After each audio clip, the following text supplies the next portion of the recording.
O zaman özellikle söyleyelim. Ha, şunun da altını çizeyim. Kafkas Dernekleri Federasyonu hakikaten burada Kafkasya'dan gelen nüfus da yoğunlukta olduğu için ilk günden itibaren her türlü gıda ve giysi yardımı konusunda bir organizasyon kurmuşlar. AFAD da ikinci gün ulaşmış bildiğim kadarıyla. Evet, yani o yardımlar konusunda sıkıntı yok diyorsunuz ama burası Maraş'a göre daha sert bir iklim. Dolayısıyla çadır değil konteynere ihtiyacımız var diyorlar. Bedri Bey, seni alalım. Bedri Bey arkadaki evin sahibi. Deprem sırasında buradaymış. Kaybınız var. Hem de çok büyük kaybınız var. İsterseniz bir çok kısa anlatın. Bu evdeydiniz değil mi? Bu evdeydik. Doğu kısmında. Bir dakika, mikrofonu tutacağım. Mikrofonu tutacağım. Evimizin doğu kısmında. Bu arada çok ağır bir koku var. Çünkü hayvanların artık ölüsü kokuyor. Çıkartamadık onları, kurtaramadık. Hala da inleyenler var. Sizin aileden kayıp var mı? Kız kardeşimi bu taşların arasından kendi gücümüzle çıkarttık. Kusura bakmayın, biraz bozuldum. İmkanlar mümkün değil, olmadı. Kaldırma gücümüz yok. 73 yaşındayım. Yani Kız kardeşinizi kaybettiniz mi bu enkazda? kaybettim. Vefat etti. Bağıra bağıra öldürdüm. Çünkü gücüm yetmedi ağacı kaldırmaya. Ağacın altında sonradan köylü vatandaşlar geldi. Onlar Allah razı olsun beraber çıkarttık. Cenazesi oldu hiç olsun. Mezarı belli oldu. Şimdi Başınız sağ olsun. Kaç yıllık bir evdi bu Bedri Bey? bu ev, bunu dedemin zamanında yapılmış bir evdir. Sonradan üstünü tamirat, tadilat yapılmış. Ağaçlarının bir kısmı 1800'lü yıllarına dayanır gibi geliyor bana. Peki içeride şu an kaç hayvan var? Kokusu çünkü çok keskin. İçerideki kalan hayvanlarım 145 tanesi. 13 tanesini dışarı çıkarttım. 145 tane hamile koyunlarım var içinde. Yani şu an bu enkazın altında yatan 145 koyun var. Hamile onlar da. Evet.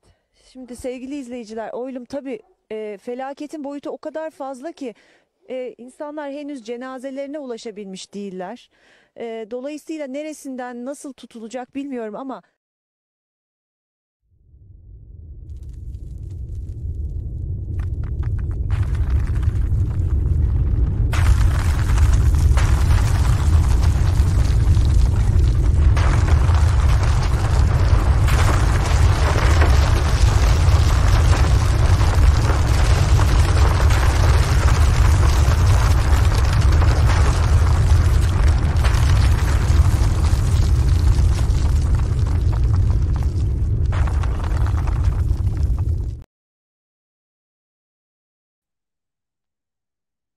İyi akşamlar değerli Mole Video izleyicileri.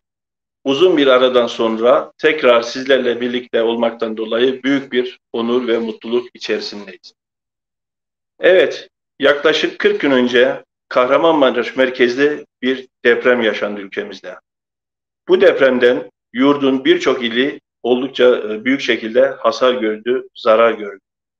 Yaşanan bu acı olaydan dolayı, yaşanan bu medyada geçtiği üzere yüzyılın felaketinden sonra yurdun birçok noktasından, dünyanın birçok bölgesinden deprem bölgesinde yaşayan yurttaşlarımıza, hemşerilerimize, kardeşlerimize, vatandaşlara yardımlar uzanmaya başladı ve ellerinden geldiğince yardımlar yetiştirmeye çalıştı. Evet, bu anlamda dünyanın her neresinde olursa olsun, hangi şehrinde yaşarsa yaşasın, bir damla katkısı olan bütün hemşerilerimize, kardeşlerimize, vatandaşlara, yurttaşlara, insanoğlu kimse artık hepsinden Allah razı olsun diyerek diyorum. Yaşanan bu acı olayının yarası yavaş yavaş sarılmaya başlandı ve bir an önce yaralarımız bir an önce sarılmaya sonuna sarılır diyerek. Depremin ilk gününden beri özellikle malum, herkesin malum olduğu üzere özellikle Göksun gibi ilçelerle birlikte Kahramanmaraş'ın bazı ilçelerinde ve Reyhanlı olsun, diğer Gaziantep'te olsun bizim hemşerilerimiz de yaşıyordu. Ve sağ olsun Türkiye çapında da farklı kurumlarımız, kuruluşlarımız da bu deprem bölgesindeki yardım faaliyetlerine el uzatmaya, yardım etmeye, güçleri nezdinde katkıda bulunmaya, oradaki insanlara katkıda bulunmaya çalıştılar ve bu yardımı sunan hemşerilerimizle oradaydılar diye bir seri yapmak istedim. Sağ olsunlar, kendileri de şu ana kadar görüştüklerim olumlu karşıladı ve bölgeye yakın illerden birisi olan Kayseri ile bu seriyi başlatmak istiyorum. Evet, sözü daha fazla uzatmadan isterseniz konuklarımızı almak istiyorum. Değerli başkanım, iyi akşamlar. İyi akşamlar, teşekkürler. Öncelikle onca uğraşınızın arasında, işinizin arasında, koşturmacanızın arasında yayına katıldığınız için, olumlu baktığınız için teşekkür etmek istiyorum. Estağfurullah. Levent Bey, bize bu imkanı verdiğiniz için size teşekkür ediyoruz. Malum çok büyük bir depremi geride bıraktık. Halen çok büyük acılar ve kayıplar nedeniyle etkiler sürüyor. Hali hazırda hem sahada hem diğer illerde depremzedelerin yerleştiği bölgelerde bununla ilgili çalışmalar devam etmekte. Ancak sahadaki koşturma nedeniyle biz de çok fazla kamuoyuna bilgilendirme yapamamıştık. Bu anlamda bize fırsat verdiğiniz için biz de teşekkür ediyoruz. Evet. Değerli başkanım, insanoğlunun güzel günde vardır, kötü günü vardır. O misal iyi günde bizim, kötü günde bizim diyerek sağ olsun hemşerilerimiz imkanları dahilinde elini uzatmaya çalışıyor bölgeye. Bölgenin tüm insanların aslında sadece hemşerilerimize demeden bölgede yakın ulaşabildiği ölçüde yardım etmeye çalışıyor başkanım. Ve Kayseri'de biraz önce belirttiğim üzere Kayseri'de deprem bölgesine yakın bir şehrimiz olduğunu, hatta deprem bölgesinde de yer alıyor aslında şu anda bir nebze olduğundan sağ olsun hemşerilerimiz de orada bulunan kurumlarımız da büyük bir hızla teyakkuza geçti ve güçleri nezdince yardım ulaştırmaya, lojistik olsun, maddi olsun, manevi olsun, fiziki olsun yardımlar ulaştırmaya çalıştı farklı kollardan. Siz de zannedersem bölgeye gittiniz Sayın Başkanım. Öncelikle Sayın Başkanım diyorum ama bu yayını izleyenler içinde belki bizleri tanımayanlar olabilir. Kısaca bir kendinizi tanıtırsanız ilk sorumuza öyle başlamak istiyorum Başkanım. Tabii. Ben Nurşah Özyürek, Alkasların kızıyım, Voteylerin geliniyim. Kayseri Kafkas Derneği Başkanı olarak yönetim kurulumuzla birlikte yaklaşık 1,5 sene önce 2021 Haziran ayından itibaren görevi devraldık. An itibariyle de hali hazırda görevi devam ettirmekteyiz. Bizler bölgeye sizin de bahsettiğiniz üzere hem coğrafi yakınlık anlamında hem de aynı anda biz de depremi yaşadığımız için durumun ciddiyetini ve vahametini gördüğümüz için yardım etmek amacıyla hızlı aksiyon alabildik. Burada da tabii hem derneğimizin 55 yıllık köklü ve güçlü bir dernek olması, daha önce tecrübelerinin olması hem de insan gücü potansiyelimizin maddi manevi anlamda buna el veriyor olması sayesinde yapabildik. Evet, hemen bu yaşanan olay ardından ya gerçekleştirilen etkinliklere yönelmek ve buna doğrultusunda sorularımı iletmek istiyorum. Değerli başkanım, yaşanan süreci kısaca özetleyecek olursak, depremin yaşandığı andan itibaren, ilk günden itibaren gerçekleşen etkinlikler hakkında muhakkak çoktur ama şöyle bir özetleyici bilgi verebilir miyiz efendim acaba? Şöyle, biz de aynı anda depremi zaten Kayseri'de aynı şiddette hissettik. Çok yakın olduğumuz için. Sabah 5'i 20 geçe civarıydı yanlış hatırlamıyorsam. İlk deprem olduğunda Maraş merkezdeydi. Hepimiz uykudan uyandık. Bununla ilgili kendimizi can güvenliğimiz adına güvenli yerlere almaya çalıştık. Hemen internet üzerinden ya da telefon üzerinden bölgedeki derneklerimize ulaşmaya çalıştık. Ben o manada Göksun Dernek Başkanımızı, Reyhanlı Dernek Başkanımızı, Maraş Merkez Dernek Başkanımızı arayarak vaziyeti öğrenmek istedim. Sabah ilk depremde çok yıkıcı bir etki olmadığına dair, sağ ve salim olduklarına dair bilgi aldık. Görece içimiz rahatlamıştı. Ancak biz de Kayseri'de bu depremi yaşadığımız için öğlen saatlerine kadar araçlarımızda ya da güvenli sosyal tesislerde, açık alanlarda geçirmiştik. Saat 11.30 civarı gibi biz evimize döndük. Kendi ailem özelinde bahsediyorum. 1.30 civarı gibi ikinci depremi yaşadık. Bu Elbistan'da olan artçı depremdi.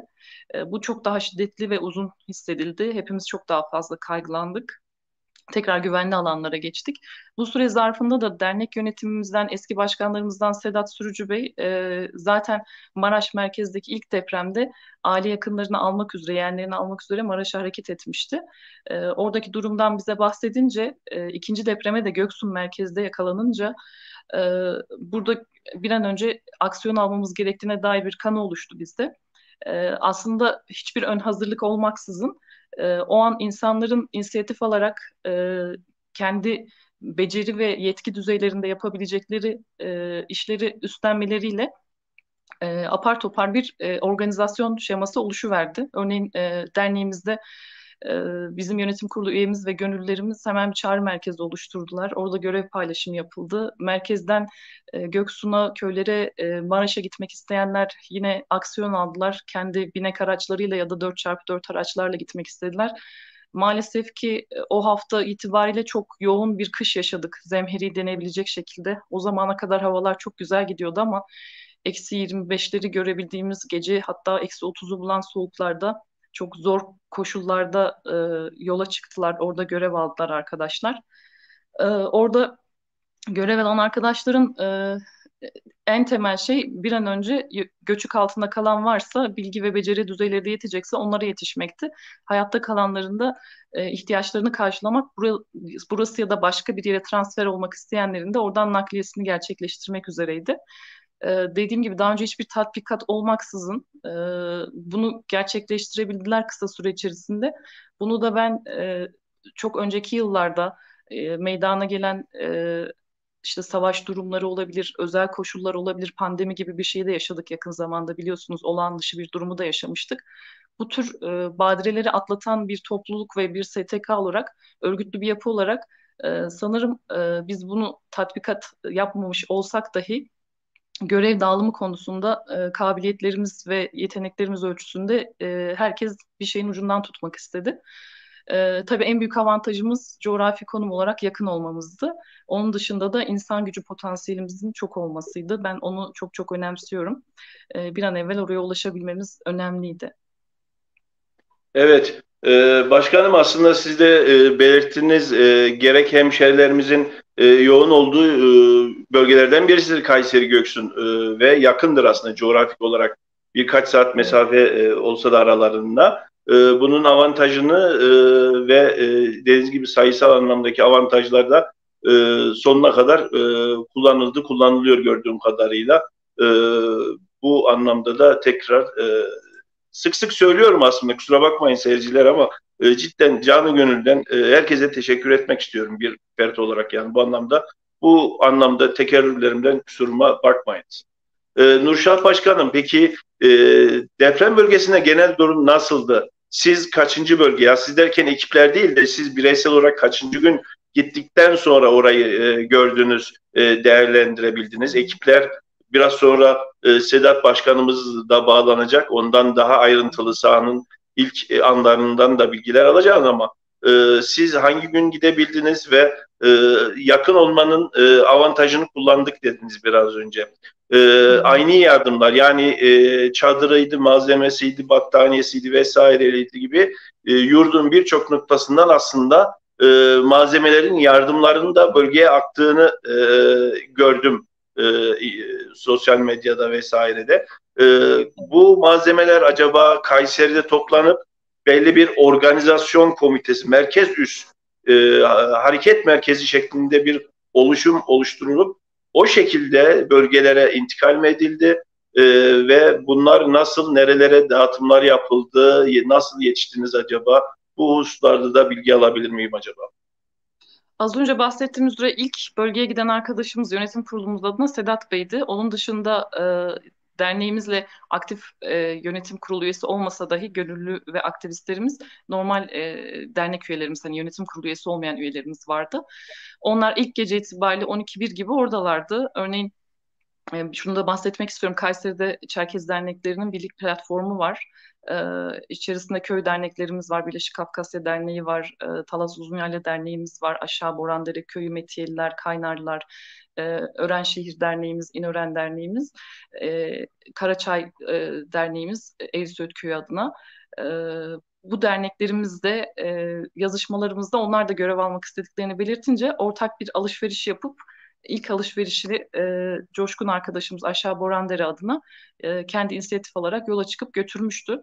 Örneğin işte yine Kayseri'deki Şahin Kantekin Bey hem organizede bir iş adamı kendisi hem de bizim derneğimizin önemli destekçilerindendir, üyemizdir. Onlar yine yola çıktılar. Gece 1 gibi yanlış hatırlamıyorsam Şahin Bey Göksun Dernek Başkanımızın yanında olduğunu bize bildirmişti. Biz orada faaliyete başlamıştık aslında. İlk gün itibariyle bir lojistik merkez henüz kurulmamıştı o gece itibariyle. Ancak araçları alabildikleri kadar en temel şey su ve ekmek gibi hızlı tüketilebilecek e, işte böyle o anki açlığı giderebilecek aparatiflerle yola çıkılmıştı.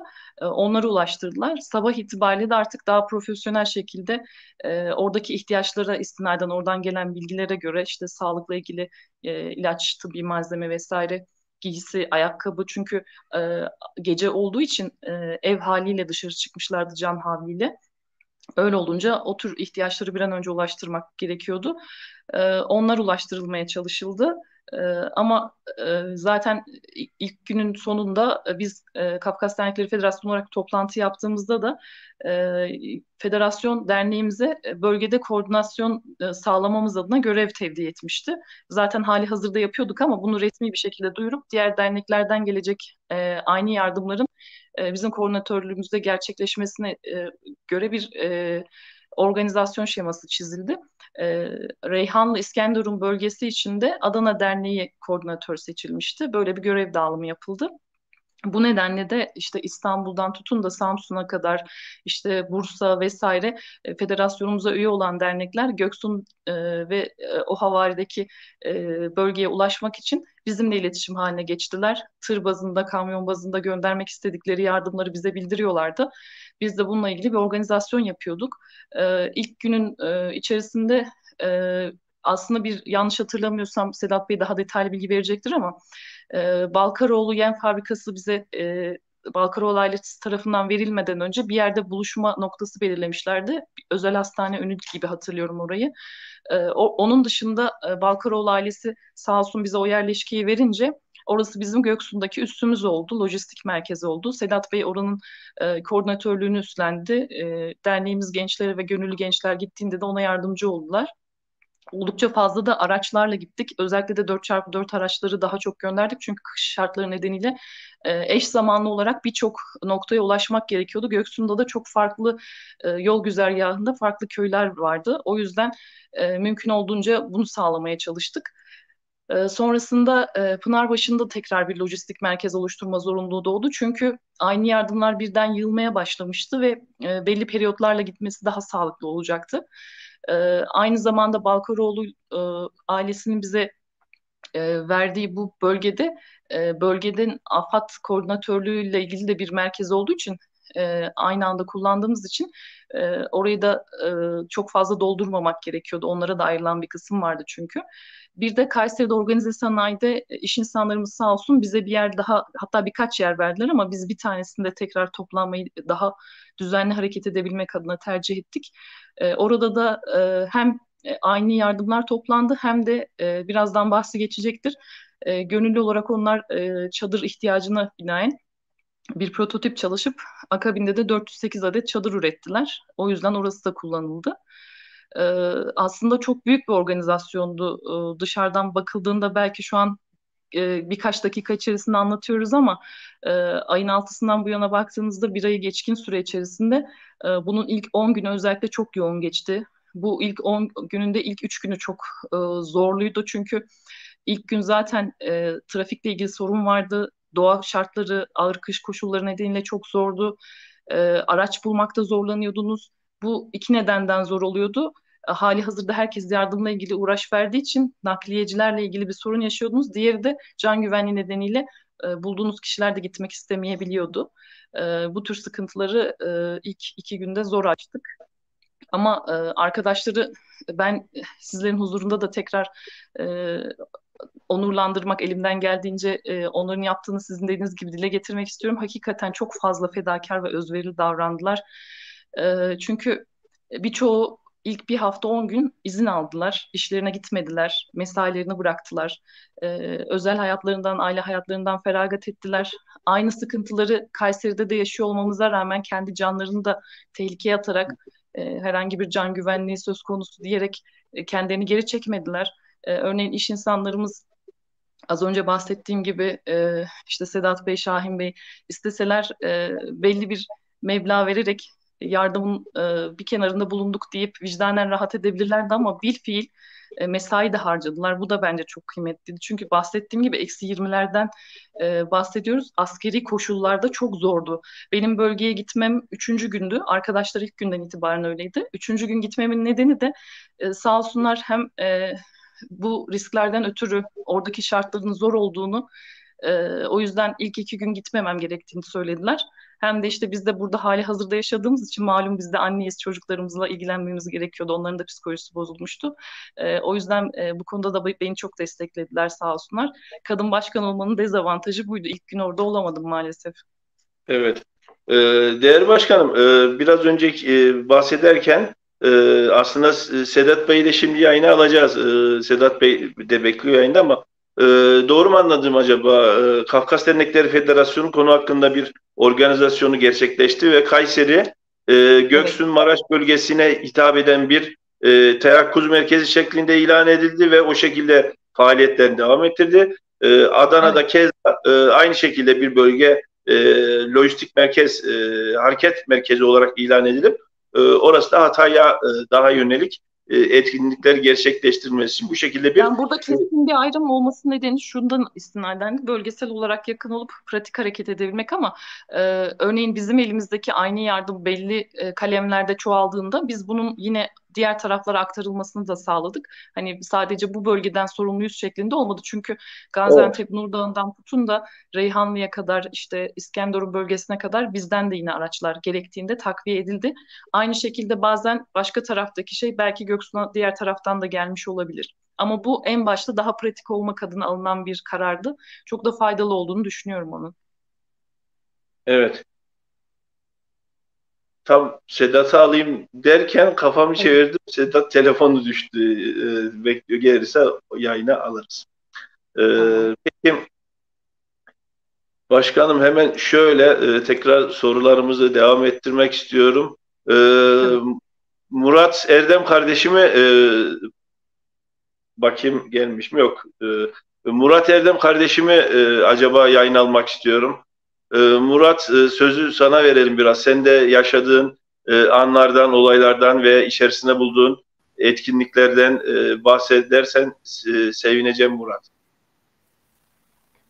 İyi akşamlar diliyorum öncelikle. İyi yayınlar. İyi akşamlar. Felakette hayatını kaybedenlere Allah'tan rahmet, yakınlarına sabırlar diliyorum. Rabbim unutturacak acı göstermesin. Böyle bir felaketin tekrarını yaşatmasın inşallah. Amin. Amin kardeşim. Murat sen de bu lojistik merkezinin, hareket merkezinde haberleşmeden tutalım nakliye konusunda birçok konuda emek gelen, el uzatan arkadaşlarımızdan birisin duyduğum kadarıyla. Şimdi iletişim, çağımız iletişim aslında. İletişimsiz bir şey olmuyor diyebiliriz ve sen iletişim konusunda da aktivitelerde bulunduğunu bildirdi arkadaşlarımız. O şekilde bilgi aldım. Bu anlamda yapılan çalışmalar nelerdi? Ayrıca sadece iletişim yanı sıra ulaşım konularında da bilgi verebilirsen bu teyakkuz anında ulaşım konusunda da. Murat, özür dilerim değerli izleyenler. Sedat'ın bulunduğu yerde internet sorunu var galiba. Şimdi tekrar geldi. Sedat'ı da alalım.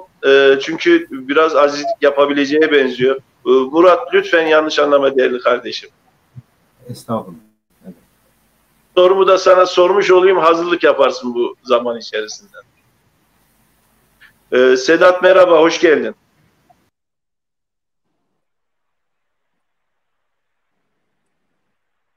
Sedat merhaba.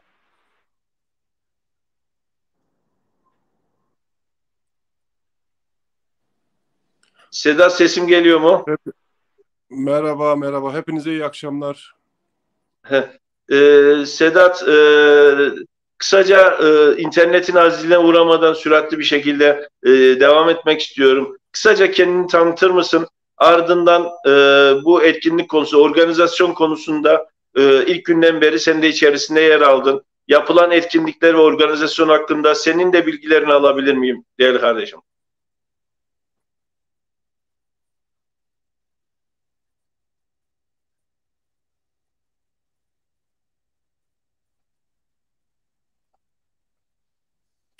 Öncelikle yaşanan felaketten dolayı hayatını kaybedenlere Allah'tan rahmet diliyorum.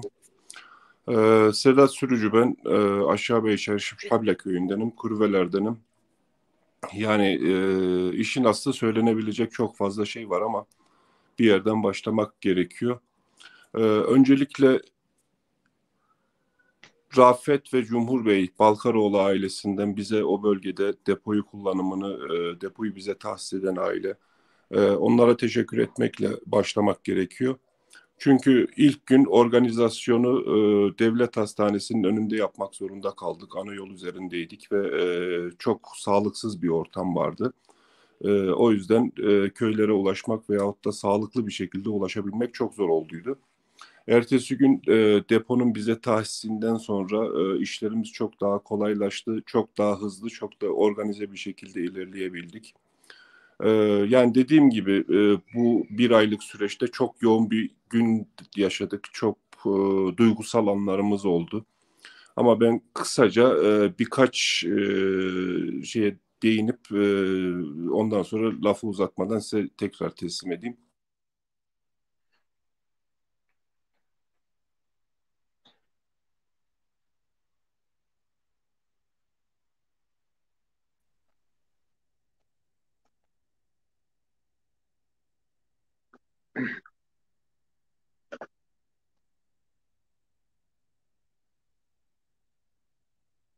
Maalesef yayından düştü sevgili izleyiciler. E, Değerli konuklarım, lütfen affedin. Asıl girişte söylemem gereken bir şeyi e, heyecandan unuttum. E, Bu deprem felaketinin ardından hayatını kaybedenlere Yüce Rabbim mekanlarını cennet eylesin.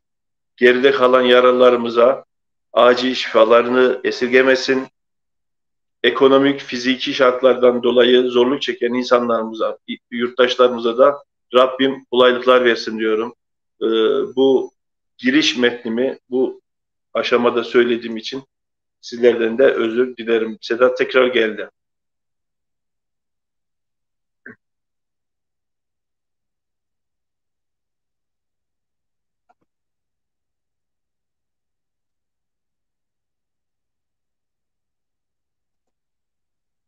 Evet.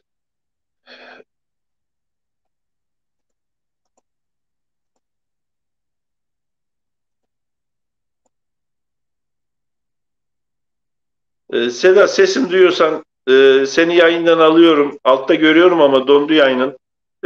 Bir tane daha ben çıkartıyorum. Bir giriş daha yaparsan sevinirim.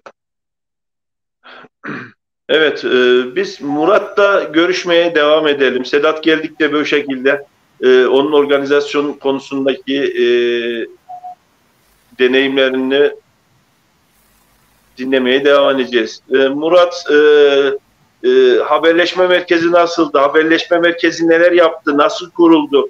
Burada hangi tür faaliyetlerde bulundunuz? Organizasyon komitesi bu anlamda nasıl istişare kurdu, iletişim kurdu, nelere yetiştiniz, kimlere aradınız, ne yaptınız? O anlarda neler yaşadınız? Bahseder misin Murat? Tabii kısaca süreci özetleyeyim ben. Depremin olduğu sabah Kahpet zaten bir geniş kapsamlı irtibat grubu kurmuştu. O grup sayesinde bölgeden birebir haber aldık. Bölge ihtiyaçları hakkında bilgi sahibi olduk. İlk gün tabii burada da bir büyük etkisi oldu. O etki geçtikten sonra ikinci gün biz dernekte bir toplantı yaptık. Bu toplantı sonucunda bir kriz masası kurulması konusunda karar alındı. Bununla alakalı da süreç aslında doğal olarak ilerledi. Biz bu toplantıyı yapana, kararlar alınana, faaliyete geçene kadar da herkesten Allah razı olsun. Yani bu topluma gönül bağı olan, derneklere gönül bağı olan herkes elinden geleni yaptı. Zaten bir çalışma başlamıştı. Bizim Sedat abi zaten ilk gün oradaydı. Hatta ikinci depreme de orada yakalandı. Bize de direkt bilgilendirmeyi yaptı. Onun da yönlendirmeleriyle bu sayede kriz masası kuruldu. Doğal bir süreçti. Ondan sonraki süreçte yine Kaffet sayfalar üzerinden, bizim derneğimizde kendi sayfamız üzerinden irtibat numaralarını paylaştık. Bu irtibat numaralarına zaman içinde telefonlar gelmeye başladı. Bizim buradaki ilk amacımız oradaki insanların temel ihtiyaç malzemelerini yetiştirebilmek, götürebilmekti. Ondan sonra ikinci etapta oradan güvenli bölgelere tahliyelerini sağlamaktı. Burada da ilk etapta Pınarbaşı ve Kayseri'ye getirmek. Oradan sonra da kısa konaklamalar yaptırıp gidecekleri illere tekrar yönlendirmelerini sağlamaktı. Tabii kalacak olanlar için de süreç içinde yine çalışmalar yapıldı. Şu anda hala yapılmaya devam ediliyor. Bu şekilde kısaca. Tabii bu süreç içinde Kayseri'de misafirhaneler, oteller, Pınarbaşı'nda öğretmen evi, buralarda insanları kısa vadede konaklatıp ilk önce servisler vasıtasıyla oraya getirip oradan da diğer taraflara doğru dağıtıma, ulaşımlarını sağlamaya çalıştık. Evet. Sedat Başkanım, tekrar sözü sana vermek istiyorum. Ya bulunduğum yerde internet çok iyi çekmiyor. Kusura bakmayın. Nerede kalmıştık Levent? Ben bir yerden sonra koptum. Taziye notunu ilettin, orada koptun tam giriş yaparken Sedat. Yani ilk gün biraz önce Nurşah Başkan da bahsetti. Devlet Hastanesi'nin önünde ana yol üzerinde organizasyona başladıydık. Çok zor oluyordu ama Rafet Bey ve Cumhur Bey Balkaroğlu ailesinden bize Göksun Yem Fabrikası'nı tahsis ettikten sonra işlerimiz çok daha kolaylaştı. Huzurunuzda onlara da teşekkür etmek istiyorum. Yani bu süreç benim için çok yoğundu. Çok duygusal anlar yaşadık. Çok özel zamanlarımız geçti. Ben programı çok fazla uzatmadan birkaç noktaya değineceğim. Ondan sonra müsaadenizi isteyeceğim. Öncelikle örgütlü olmak toplumu hakikaten yaralarını sarma açısından çok hızlı bir şekilde faaliyete geçmekte ciddi fayda sağladı. Bu anlamda liyakat sahibi yöneticilerden oluşan Kaffet'e çok teşekkür ediyorum. Yani bu süreçte çözüm odaklı çalıştılar. Sıkıştığımız her noktada bizim önümüzü açtılar. Başta Ümit Başkan olmak üzere bütün Kaffet yönetimine çok çok teşekkür ediyorum. Hakikaten hem sahadalardı, birebir operasyonun içindelerdi. Hem de biraz önce söylediğim gibi takıldığımız her türlü noktada bizim önümüzü açtılar. Çok teşekkür ediyorum. Sonrasında Kayseri'de iş insanlarımız var. Barınma ile ilgili ciddi ihtiyaçlar gündeme geldiğinde malumunuz çadır Türkiye'nin genelinde sıkıntı olmuştu. Hem afaki fiyatlara çıkmıştı hem tedarik edilemiyordu. Çok değerli iş insanlarımız çadır yapmaya başladılar ve kısa zamanda güzel adetlerde çok da güzel bir çadır ürettiler. Burada bir husus var bana göre çok önemli olan. Bu iş insanlarımız sadece maddi olanağı sağlayıp kenara çekilebilirlerdi ama organizasyonun aksadığı yerde kendileri bedenen de iş gücü olarak da onun içindelerdi. O benim için çok çok anlamlı. Türkiye'nin her tarafından gelen bir şekilde yaraları sarmak için yardıma koşan gençlerimiz vardı. Arıkbaşı'ndan gelen gençlerimizi unutmuyorum. Çünkü belki oraya en donanımlı gelen, içinde elektrikçisi olan, ne bileyim doktoru olan bir grup gelmişti. Onlar çok kıymetliydi benim için. Ankara Derneği'nden, İstanbul'dan bir sürü gencimiz geldi. Allah işlerini rast getirsin. Baya şehirlerdi, katkı sağladılar. Sonrasında parantez açarak söylemek istiyorum. Bizim Uzunyayla hakikaten soğuğa alışıktır. Zor iklim şartlarında yaşarız. Ama deprem süresi boyunca bizim orada gördüğümüz -27'ler, -28'ler hakikaten işimizi çok zorlaştırıyordu. Ama sanırım Uzunyayla yetişmiş olmamızdan dolayı biz çok fazla zorlanmadık. Çok da insana ulaşmaya çalıştık. Bu anlamda çok kahrımı çeken, Uzunyayladan gelen kimi gün 100'ü buldu sayısı bu gençlerimizin. Orada cansperane mücadele eden, hakikaten yüreğini ortaya koyan Uzunyayla gençliğimize çok çok teşekkür ediyorum. Biraz önce de söyledim, çok kahrımızı çektiler ama insanların yaralarını sarmaları için ellerinden geleni yaptılar. Uzunyayla halkımız bize inanılmaz destek verdi. Allah hepsinden razı olsun. Yani sonrasında da dediğim gibi yaraların hızlı sarılabilmesi için güzel örgütlenmek, hatta derneklerin bu şekilde yardımlaşması, nasıl anlatayım ya, bu felakettir ama hakikaten insanlara hızlıca dokunabilmemizde fayda sağladı. Evet, değerli başkanım. Şimdi aslında sesim açık. Aslında şöyle bir husus, aslında kurumsal olarak malum değerli izleyenler, bu yayını aslında farklı derneklerle, kişilerle, kurumlarla ben katkısına herkesle devam ettirmek istiyorum. Doğrudur, biraz taraf tutmuşluğum da vardır ama özellikle bu konuda şey yapmak istemiyorum. Ve ilk programda özellikle Kayseri Kafkas Derneği'nin üyesi olarak ve bölgeye yakın olup bu şekilde organizasyonlar bulunmalarından dolayı ilk önce buradan başlamak istediğimin altını çizerek özellikle belirtmek istiyorum. Ardından kurumumuz, yani Kafed'in aslında bakarsak daha önceki dönemlerinde pandemi olsun, Suriye'den gelen hemşerilerimiz olsun, onun ardından hatta Van depremi, mesela hemşerilerimiz orada daha sonra da orada da varmış ama Van depremi, yani bu şekilde toplumsal konularda ülkemizdeki sadece hemşerilerimiz değil, ülkemizi etkileyen durumlarda da ne bileyim Hızır gibi yetişen kurumlardan birisidir oldu.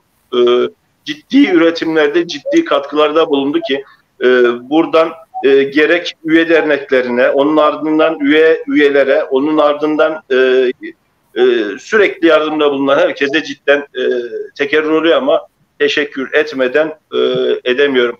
Peki Sedat Başkanım, orada yaşadığınız zorluklar, sadece alışkındınız soğukta ama neler yaşandı? Mesela duyumlar oluyordu bazen, yardımlara işte resmi makamlar el koyuyor, kendileri dağıtıyor gibi söylenceler çıktı. Öyle bir şeyler var mıydı? Siz bunları gönüllü rahatlığıyla dağıtabildiniz mi? Veyahut da insanlara oradaki derneklerle, orayı bilen kişilerle yetiştikten sonra ne gibi durumlar yaşadınız? Yani sadece hava olaylarından değil de diğer konulardan da bahseder misiniz? Ve sahadaki faaliyetlerinizden de tekrar bir bahsedersen sevinirim Sedat.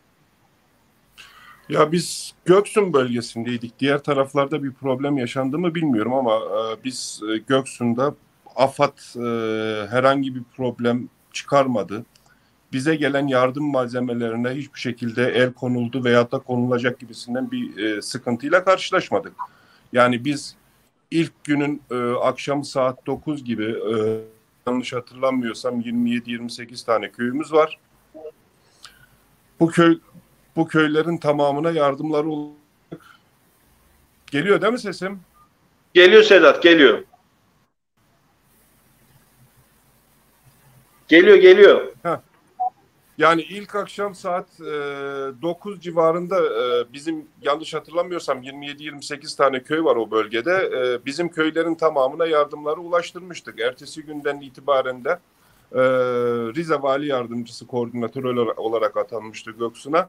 Rize Vali Yardımcısı ve ilçe Milli Eğitim Müdürü Şeref Bey ile birlikte çok da güzel koordineli bir şekilde çalıştık. Yani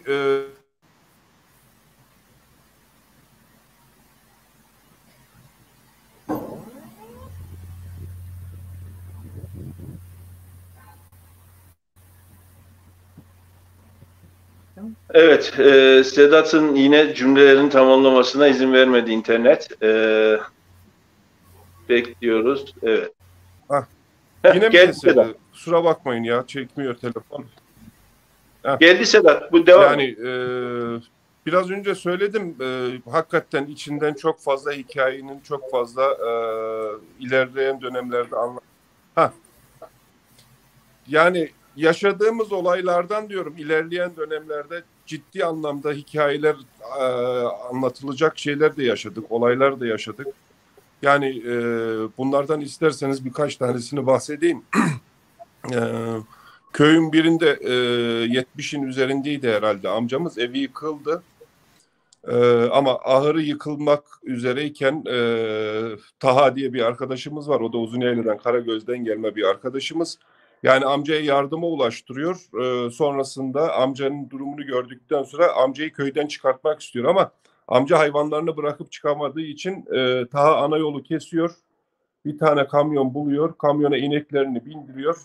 Amcayla birlikte ineklerini de aldı. Şimdi köyüne götürdü. Karagöz'de hem ineklere bakıyor hem amcayı misafir ediyor. Yani şeyi var. Yine Serra diye bir kızımız Adana'dan geldi. Hakikaten çok da özverili çalıştı şey boyunca. Yani belki Göksun bölgesinde insanların naaşlarına ulaşıp da yıkatabildiği veyahut da kefenletebildiği tek nokta bizim orasıydı.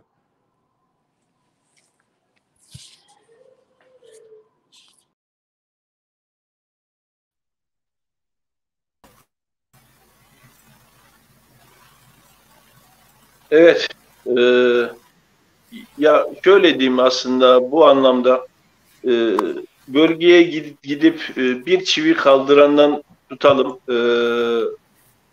imkanı derecesinde maddi manevi aynı şekilde yardım eden tüm yurttaşlarımızın, hemşerilerimizin, vatandaşlarımızın eline sağlık diyor. Allah razı olsun diyorum. Nurşah Başkanım, Sedat Başkanım aslında cümlesini devam ettirince kendisi de söyleyecekti zannedersem. Söylemese ben bir şey soracaktım ama Sedat Başkanım hattan düştüğü için tekrar size yönelteyim. Bu yardım biraz bahsetti aslında, pardon. Bu aynı yardımların dağıtılması esnasında sadece hemşerilerimiz mi faydalanılması sağlanıldı, yoksa insanlık gereği tüm orada yaşayan insanlara yönelik bir organizasyon şekline mi dönüştü? O şekilde mi devam etti? Tabii ki bölgede elimizin ulaşabildiği her yere yardım götürdü arkadaşlar. Sedat Bey'in de sosyal medyada yayınlanan bir videosu vardı. Belki görenler olmuştur. Biz bölgede kamu ve STK işbirliğinin güzel bir örneğini sergilediğimize inanıyorum. Bölgede görevli olan koordinatör, kaymakam bey, AFAD görevlileri, ilçe Milli Eğitim Müdürü dedikleri gibi koordineli çalıştılar hepsi birlikte Sedat Beylerin ekibiyle. Öyle olunca da herhangi bir ayrım söz konusu değildi. Ancak tabii şunu da belirtmek gerekiyor. Soydaşlarımız bize bu yardımları gönderirken öncelikli olarak kendi köylerimizden başlanması gerektiğiyle ilgili arzularını da dile getirmişlerdi. Biz bunu eşgüdümlü şekilde hareket ederek yaptık. Orada Çerkez köyleri vardı, Seçen köyleri vardı, ancak herhangi bir etnik köken ya da bir ayrım yapılmaksızın herkese yardım ulaştırıldı. Göksu'nun 62 tane köyü vardı. Gidilebilen her yere gidildi. Hatta Federasyon Başkan Yardımcımız Yasemin Hanım, Selçuk Bey ve Özen Hanım'la birlikte biz geziye de katılmıştık yine bölgede. Orada yine Çerkezköy olmayan bir yerde Yasemin Hanım'ın öğrencisi olan bir aileye de uğramıştık. Kızımızın da İstanbul'a gitmesi gerekiyordu. Ben de bir gece evimde misafir ettim. Bununla ilgili herhangi bir ayrım söz konusu değildi. Zaten çok insani bir durum. Böyle bir durumda da böyle bir ayrım hiç kimse yapmaz. Biz de yapmadık. Geri bildirimler de oldukça olumluydu. Hatta Kayseri Valisi Sayın Gökmen Çiçek Bey orada koordinatör bölge valisi olduğu için bizim işimizin bu kısmında kolaylaştırmak için yapabileceğim bir şey var mı diye sorduğunda Sedat Bey biz gayet iyi durumdayız, size yardım edebilir miyiz diye teklif götürdüğünde bunu tekrar kendi çalışma ekibine söyleyerek çalışmamızın sistematik ve organizasyonun çok düzenli olduğunu özellikle altını çizerek söyleyip Kafkas Dernekleri Federasyonu ve Kayseri Kafkas Derneği'nin çalışmalarını biliyorum. Sizden ricam bu minvalde bizler de ilerleyelim şeklinde böyle bir konuşma geçtiğini de biliyoruz. Tabii ki çok büyük bir bölgeydi. Çok fazla kişiye ulaşılması gerekiyordu. O manada bizler bölgedeki yakınlık ve gücümüz, örgütlülüğümüz nedeniyle hızlı hareket edebildik dediğim gibi. Umarım bir daha böyle bir felaket yaşanmaz. Ancak buradaki başarının sadece yakınlıkla anlatılması da belki bölgede görev yapan arkadaşlarımıza haksızlık olur. Gerçekten çok özverili davrandılar. İşte birkaç saat uykuyla, yemek yemeksizin. Bu sadece Kayseri'den giden gençler için değil. Az önce Sedat Bey de bahsetti. Mesela Arıkbaşı'ndan gelen gençler 12 saat boyunca sürekli çalışıp hiç dinlenmeden yemek falan yemek istememişler, uyumamışlar. Onun bahsi çok geçti. Teknik anlamda da güzel bir ekip göndermişler. İşte tesisatçısından elektriklisine, sağlıkçısına kadar yanlarında ekipmanlarıyla gelmişlerdi diye. Gurur duyduk gençlerimizle. Bazen böyle sosyal medyada döndü onlar da yine konu olarak. Z kuşağı çok eleştiri alıyordu ama beklediğimizin üstünde bir performans gerçekleşti onlardan da. Az önce Sedat Bey'in konuşması yarıda kaldı. Seda kızımız burada Abdullah Gül Üniversitesi'nde öğrenci. Aslen buralı ama ailesi Adana'da yaşıyor. Kendisi babasıyla birlikte geldi. Bir hafta bölgede gönüllü çalıştılar. Bir kadın naaşı getirildiğinde yıkanmasıyla ilgili yardıma ihtiyaç vardı. Bölgede de kadın katılımı çok az olduğu için yardım faaliyetlerine, çünkü aile içi sorumluluklar, kendi evlerinde ilgilenmeleri gereken depremzedelerin de başka durumları var tabii. Öyle olunca Serra orada inisiyatif alıp üniversiteli bir genç, yani beklemediğimiz bir şekilde bu sorumluluğu üstlendi. Bu mesela bizi hem gururlandırdı hem şaşırttı. Hiç beklediğimiz bir şey değildi. Hafızaya kazınan olaylardan birisi bu oldu mesela. Evet. Murat, tekrar sana dönmek istiyorum değerli kardeşim. O aslında Onur da sözü ona vermemizi bekliyor ama Onur'u da ekrana alalım aslında ya. Şöyle Serpil'i de biraz sonra alacağız. Şimdi değerli başkanım, değerli arkadaşlarım ve değerli izleyenlerim, aslında bu yayın oradaydılar diye yayını başlatırken buradaki amaç birisi bir araba kaldırdı, 2 araba kaldırdı, şunu yaptı, bunu yaptı gibi teraziye koyacak gibi durumlar oluşturmak değil veyahut da kim ne yaptığından değil. Asıl iş bundan sonra devam ediyor yani asıl iş. Çünkü insanoğlu malum birkaç gün yardım ettikten sonra mecbur kendi işine dönebiliyor. Maddi durumları, zamanını veyahut da ben yardım ettim diye tekrar arkasına dönebiliyor ama sıkıntı devam ediyor değerli hemşehrilerim, değerli kardeşlerim, değerli izleyenlerim. Bundan dolayı özellikle bu konuda tekrar hatırlatıcı olması amacıyla bu yayınları gerçekleştirmek istedim. Ve zaten yayının son kısmında da bundan sonra neler gerekli, neler yapılmalı diye asıl gündeme gireceğiz. Süreyi de baktım 45 dakika olmuş yayınımız başlangıcından. Biraz daha hızlandırarak devam etmek istiyorum. Murat, ulaşım anlamında ne gibi sorunlar yaşadınız? Ulaşım anlamında biraz önce Nurşah Başkanım söyledi. Uzun yaylalı gençlerimiz özellikle daha 4x4 araçlarıyla intikal edildi ama daha sonra bölgeye bu eşyaların götürülmesi, insanların oradan getirilmesi vesaire aşamasında ulaşımda önemli bir rol izledi. Sen de ulaşım konusunda, nakliye konusunda da yer aldın. Bu konuda ve biraz önce dediğim gibi iletişim merkezi ile ilgili yaptığınız çalışmalardan kısa bir bahsedersen memnun olurum değerli kardeşim. Tabii ki. Ulaşımla ilgili aslında koordinasyon merkezi olarak en çok zorlanılan konu oradaki insanların o şok haliyle yani o duygu durumuyla başa çıkabilmekti ilk etapta bizim açımızdan. Bizi zorladı bu. İkinci olarak hava koşulları. Çünkü istediğimiz saatte, istediğimiz planlamada servisleri oraya ulaştıramıyoruz. Onun haricinde durum çok hızlı değişiyordu. Özellikle ilk 3 gün. Yani kişi sayısı, insanların çıkmak istedikleri yerler, ulaşmak istedikleri yerler, bu konu bizi zorladı ama zaman içinde tabii o da bir şeye geldi. Ankara Derneği ile burada özellikle dirsek temasında çalıştık. Ankara Derneği'nin de çok büyük katkısı oldu. Zaten gruplarımız ortak da orada, ulaşım grubunda. Ankara Derneği de ciddi şekilde çalıştı. Bizim bir diğer avantajımız, giden gönüllü arkadaşlarımızın araçları. Onlar da yardım yaptıktan, gün boyu çalıştıktan sonra dönüşte de tekrar insanların bu tarafa doğru gelmesi için yardımcı oldular. Bu şekilde. Evet.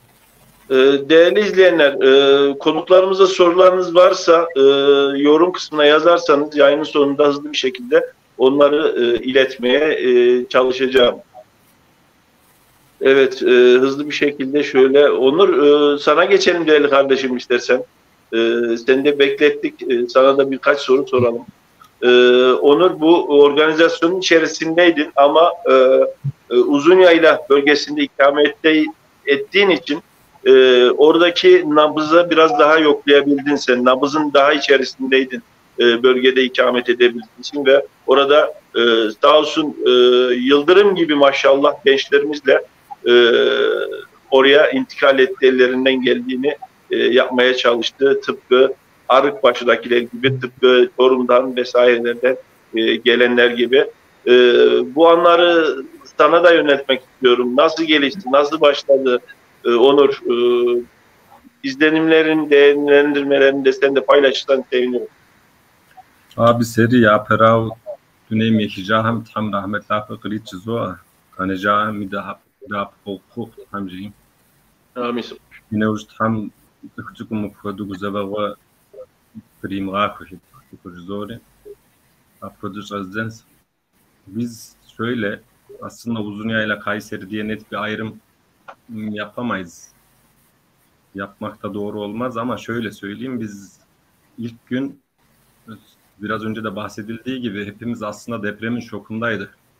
İkinci deprem olmasa belki ilk gün müdahale edebilecektik ama ilk gün Kayseri'deki birçok uzun yaylalı gibi hepimiz ailelerimizi bir emniyete alma telaşına düştük. Biz de bu sebeple köye inmiş bulunduk.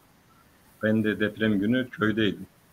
Ailemizi köye götürmüştük ve ciddi bir kar yağışı vardı. Hava şartları çok kötüydü. Ama işte köyde aslında az da olsa sayımız, tüm köydeki gençler biz birbirimizle irtibatlıyız, dernekle de olduğu gibi. Ne yapabiliriz? İlk günden itibaren biz konuşmaya başladık açıkçası. O gün, o akşam bile müdahale edebilir miyiz, gidebilir miyiz gibi bir düşünce ortaya çıktı ama kar yağışından aslında bir yardıma giderken yardım ister duruma düşmeyelim dedik. Daha sabah çıkalım, daha kontrollü, daha hazırlıklı bir şekilde çıkalım diye çıktık. Bu denli büyük bir şeyle karşılaşacağımızı da bilmiyorduk. Hani şu an olayın sonrasında konuşunca biraz daha olabiliyor. Sanki her şey planlıymış gibi, yürütülmüş gibi konuşabiliyoruz ama o an gerçekten ülke bilmiyordu, biz de bilmiyorduk. Nedenli büyük bir afet olduğunu. Spontaneydi ya. Olduğumuzu bilmiyorduk. Yani biz ne yapabiliriz? Sadece kafamızdaki soru buydu. Biz ne yapabiliriz? İlk akla gelen işte su, Nurşah Başkan da bahsettiği gibi su, temel gıda maddeleri bizde köy tarafından kimi halvane yaptıran oldu, kimi evinde ne varsa onu koydu arabasına. Kimi peynir koydu, kimi bir şey koydu. Köyden çıkışımız da cidden çok zor oldu. Köylerden traktörlerle çekerek çıkarttık araçları. Yani öyle kar yağışı vardı, ciddi bir kar yağışı vardı. Şarkışla'dan başlayıp işte Demirboğazı'ndan Kırkpınar'ına, Dikili Taşı'na, bizim köy Canköy'ünden Tahta Köprüsü. Bütün gençler Pınarbaşı'nda buluştuk. Dernekle, Kayseri'den gelenlerle birleştik. O şekilde ilk gün sahaya inmiş olduk. Göksu'na gittik. Aslında kendim için belki öyle değildi ama çoğu arkadaşımız için ilk müdahaleyi yapar, elimizden gelen işte yardımı ulaştırır, sonrasında döneriz gibi bir düşünceyle yola çıkmış olsak da olay çok da öyle olmadığını gördük.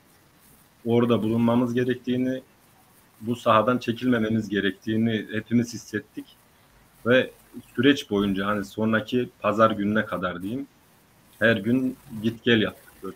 4-5 saat yoldaydık. Sabah gittik, akşam döndük. Kimi zaman Kayseri'ye döndük, kimi zaman köye. Öyle bir hafta geçirdik. Aslında zaman kısıtlı olduğu için çok da detaylara giremeyeceğim ama bu süreçte de hiç belki de benim daha aklıma gelmeyecek insanlar biz ne yapabiliriz, biz bu işin neresinde olabiliriz diye özverili şekilde çalıştı. Herkes elinden ne geliyorsa katkı sağlamaya çalıştı. Bu anlamda gerçekten teşekkür ediyorum ben bizimle birlikte çalışan arkadaşlara. Ben bu yayına çıkmadan önce de ulaşabildiğim arkadaşlara ulaştım. Sizin adınıza konuşmam talep edildi benden.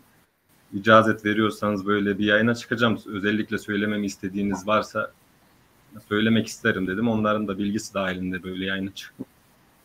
Temsilcileri değilim açıkçası. Burada tek temsilci Kayseri Kafkas Derneği. Hepimiz de Kayseri Kafkas Derneği bünyesinde o sahadaydık. Biz sadece bir organizasyonun Uzunyayla tarafından gelen gençleri olduk ama hepimiz derneğin gençleriyiz tabii. Şimdi Onur, şöyle diyeyim, tabii evveliyatta tanışıyoruz.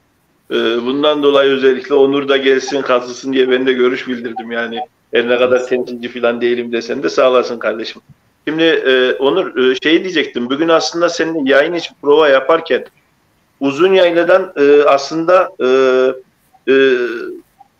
değerli izleyenler, şimdi böyle bahsedince lütfen yanlış anlaşılmasın. Kayseri ile görüştüğümüz için anlatabilirim abi, ben özellikle yok, Kayseri ile görüştüğümüz için böyle Uzunyayla diyorum. Kısmet ederse mesela telefon numaralarını falan aldım. Bu Arıkbaşı gençlerini ben muhakkak tanımak istiyorum. Konuk etmek istiyorum. Onun ardından zaten haftaya inşallah kendileri de görüştüğüm onayları da var zaten. Bölgeye bağlanacağız. Değerli Göksun Başkanımız ve Maraş Başkanımızla haftaya pazar inşallah programımız var. Haftada 2 program şeklinde ben bu seriyi devam ettirerek insanların bunu unutmamasına acaba ne gibi katkıda bulunabiliriz diye devam edeceğim. Uzunyayla deyince biraz ters tepiyor. O yüzden de özellikle belirtmek istedim. Bizim toplumla biraz iş yapmak zor olduğu için. Şimdi Onur değerli kardeşim, sen bugün şeyi bahsederken aslında bizi Uzunyayla halkı yönlendirdi. Bölgeye gitmemiz için telkin eden onlardı dedin. Yanlış anlaşılma orada şöyle oldu. Bizim sahada olduğumuzu bildikleri için biz ne yapabiliriz dediler. Yani biliyorsunuz açıkçası Uzunyaylan'ın geçim kaynağı hayvancılık ve yani tarım ve hayvancılık olduğu için mevsimsel oluyor, gelirleri olabiliyor. Hani güz döneminde, harman döneminde gibi. Onlar da dediler ki biz ne yapabiliriz? Şu an az çok nakit durumunda biraz sıkıntılarımız var. Biz ne yapabiliriz deyince bizi böyle iteklediler. Hayvan toplama işi bu şekilde ortaya çıktı. Uzunyaylan'ın bizi itmesi bu anlamda bizi ittiler. Ya biz de bunu işin bir ucundan tutmak istiyoruz. Ne yapabiliriz dedikleri zaman bizi önümüze düşün, bu işi koordine edin, böyle bir şey yapalım dendi ve işte şu anda ekrana yansıttınız. Orada da özellikle Kenan arkadaşımıza, kendisi Kırkpınar muhtarıdır aynı zamanda, süreç boyunca da sahadaydı. Onun büyük ölçüde emeği oldu bu işte. 108 tane küçük baş, 4 tane büyük baş. Bir 4 büyük baş da satılarak doğrudan satışını yapıp da bize yardımda bulundular. Ve işte azımsanmayacak derecede de nakit yardım yapabilenler yardım yaptı. Azımızı çok görün diye Uzunyayla bize bu süreçte bunu yaptı. Bizi itelemeleri şöyle oldu. Yani biz Uzunyayladan da bir yardım kampanyası yapalım demedik. Bizi de koordine edin, biz de yardım yapalım diye Uzunyayla bizi itti. Adeta öyle bir şey oldu.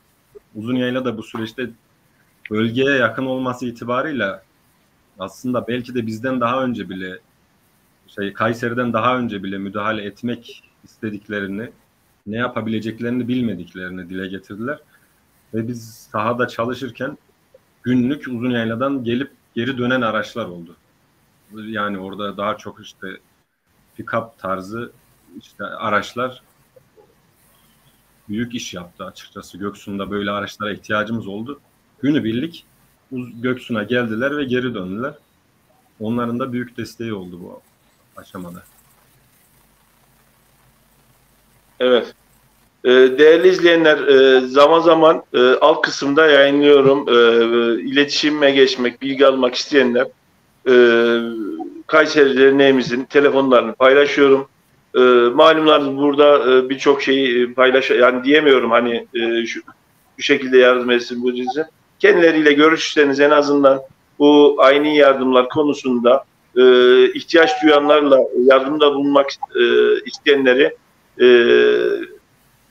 birleştireceklerdir. O şekilde etkinlikler de var. O hayvan konusunu da tamamlayayım. Ben bitirmedim aslında. Onu biz şöyle düşündük. Hani ilk aşamada insanlar biraz daha şeye geçemedi. Evet, yerleşik hayata geçemediler. Çadırda yaşıyorlardı. Konaklama ihtiyaçları henüz giderilememişti. Biz de hazır nasıl bir şekilde ulaştırırız bu yardımları dedik. İşte bu organizasyonu Kayseri'de yaptık. Kayseri'de kesimhanelerle işte onu tekrar pişirip kavurma haline getirecek şirketle görüştük. Bu organizasyonu sağladık. Etlerin kavurma haline getirilip bunların vakumla ambalajlanıp birer kiloluk et olacak şekilde kavurma haline getirilmesini organize ettik ve hala bir et stokumuz var. Yani orada anlaştığımız yerle peyderpey biz bunu yine Ramazan'da keza aynı şekilde bir organizasyon yapacağız. Henüz stoklarımız tükenmiş değil. Bu uzun yayladan gelen yardımı biz peyderpey Kayseri'deki yerleştirmiş olduğumuz, derneğin yerleştirmiş olduğu depremzedelere işte ulaştırabilirsek Göksun, Maraş, Hatay'a dahi gönderdik, Reyhanlı'ya. Onlara ulaştırmayı planlıyoruz. Peyderpey bu şekilde göndereceğiz.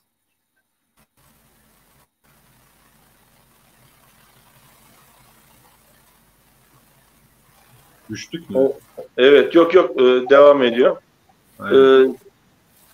Değerli başkanım veyahut da Murat veyahut da Onur içindeyseniz siz de bahsedebilirsiniz. Bölgede malum lojistik anlamdaki ihtiyaçların en önemlisi çadır ve konteyner sıkıntısıydı. Sesim geliyor değil mi bu arada? Evet. Ve maalesef farklı konulara da kaymak istemiyorum. Maalesef bu sıkıntı hala devam ediyor yani. Oradan duyduğumuz ölçülerde. Bu şekilde bilgiler geliyor. Ayrıca buna da sebep ilk birkaç gün içerisinde bölgeyi terk eden insanların tekrar evim ne oldu, hayvanım ne oldu veyahut da evime geri dönmek istiyorum, müdahale etmek istiyorum deyip dönüşler de söz konusu. Onun etkisiyle de bu ihtiyaç biraz daha ortaya çıkmış ve devam ediyor bu anlamda. Bu ihtiyacın karşılanması açısından Kayseri'de güzel bir şey gördüm. Yani kim düşündüyse ettiyse gene tekrar ediyorum. Kusura bakmayın Allah razı olsun diyorum. Çadır yapıldı. Dünyanın, ülkenin farklı yerlerinden gıda malzemesi bir şekilde akıyordu ama insanlar o yağmurun, soğuğun içerisinde az da olsa bir sıcak ortam yani en azından kafasının üstüne kapatacak bir ortama ihtiyacı vardı.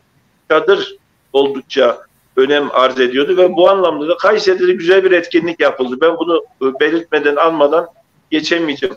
Bunu özellikle oradaki demiri, çadır bezini verenler kimler düşündü? İsimleri eğer tam sıralayabileceksek söylerseniz memnun olurum. Ondan da bilgi verirseniz kısaca. Önemli bir şey çünkü. Kayseri'deki iş adamlarımızdan Yıvan Metal Ferda Yavan Bey, onun dışında Makro Makine İlhan Bey, Çeçen bir abimiz, Murat Hazır Bey, benim şu an ilk aşamada aklıma gelen isimler. Onlar öncüsü olmuştu ama tabii organizedeki bütün iş adamları bunun bir şekilde Zeytin Mobilya mesela Nuri abi yine bu işin içerisindeydi. Onlar emek verdiler. Hepsinin ismini de tek tek sayamıyoruz çünkü bir kısmı çadırda olmadıysa başka yerlerde de görev aldılar. Sedat Bey de konuşmasında belirtmişti. Sadece maddi anlamda nakdi yardım şeklinde değil, Bir kere yanlarında çalışan iş gücünü verdiler. Kendileri bilfiil çalıştılar. İş yerlerinin araçlarını tahsis ettiler. Yaklaşık bir 20 gün kadar neredeyse öncelikli şey sadece deprem bölgesiydi. O manada işte yoldaki lojistiği sağlayan şoförlerimizden Yaşar Meral Bey, Orhan abi önemli isimlerdi. Tabii herkesin ismini sayamıyoruz, affınıza sığınıyorum. Çok fazla emeği geçen kişi var. Mesela bu akşam yayında olmasını çok isterdim. Gökhan Şem vardı, Hacı Meryem Gökhan. Çok fazla yerde inisiyatif aldı. Yurt dışından gelen misafirlerimizin hem mütercim tercümanlık işlerini yaptı hem rehberliğini yaptı.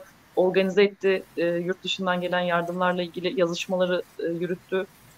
Bu bizim için önemliydi. Onun dışında inisiyatif olarak yeri geldi şoförlük yaptı. Yeri geldi bu malzemelerin koordinasyonu ile ilgili iletişimi sağladı.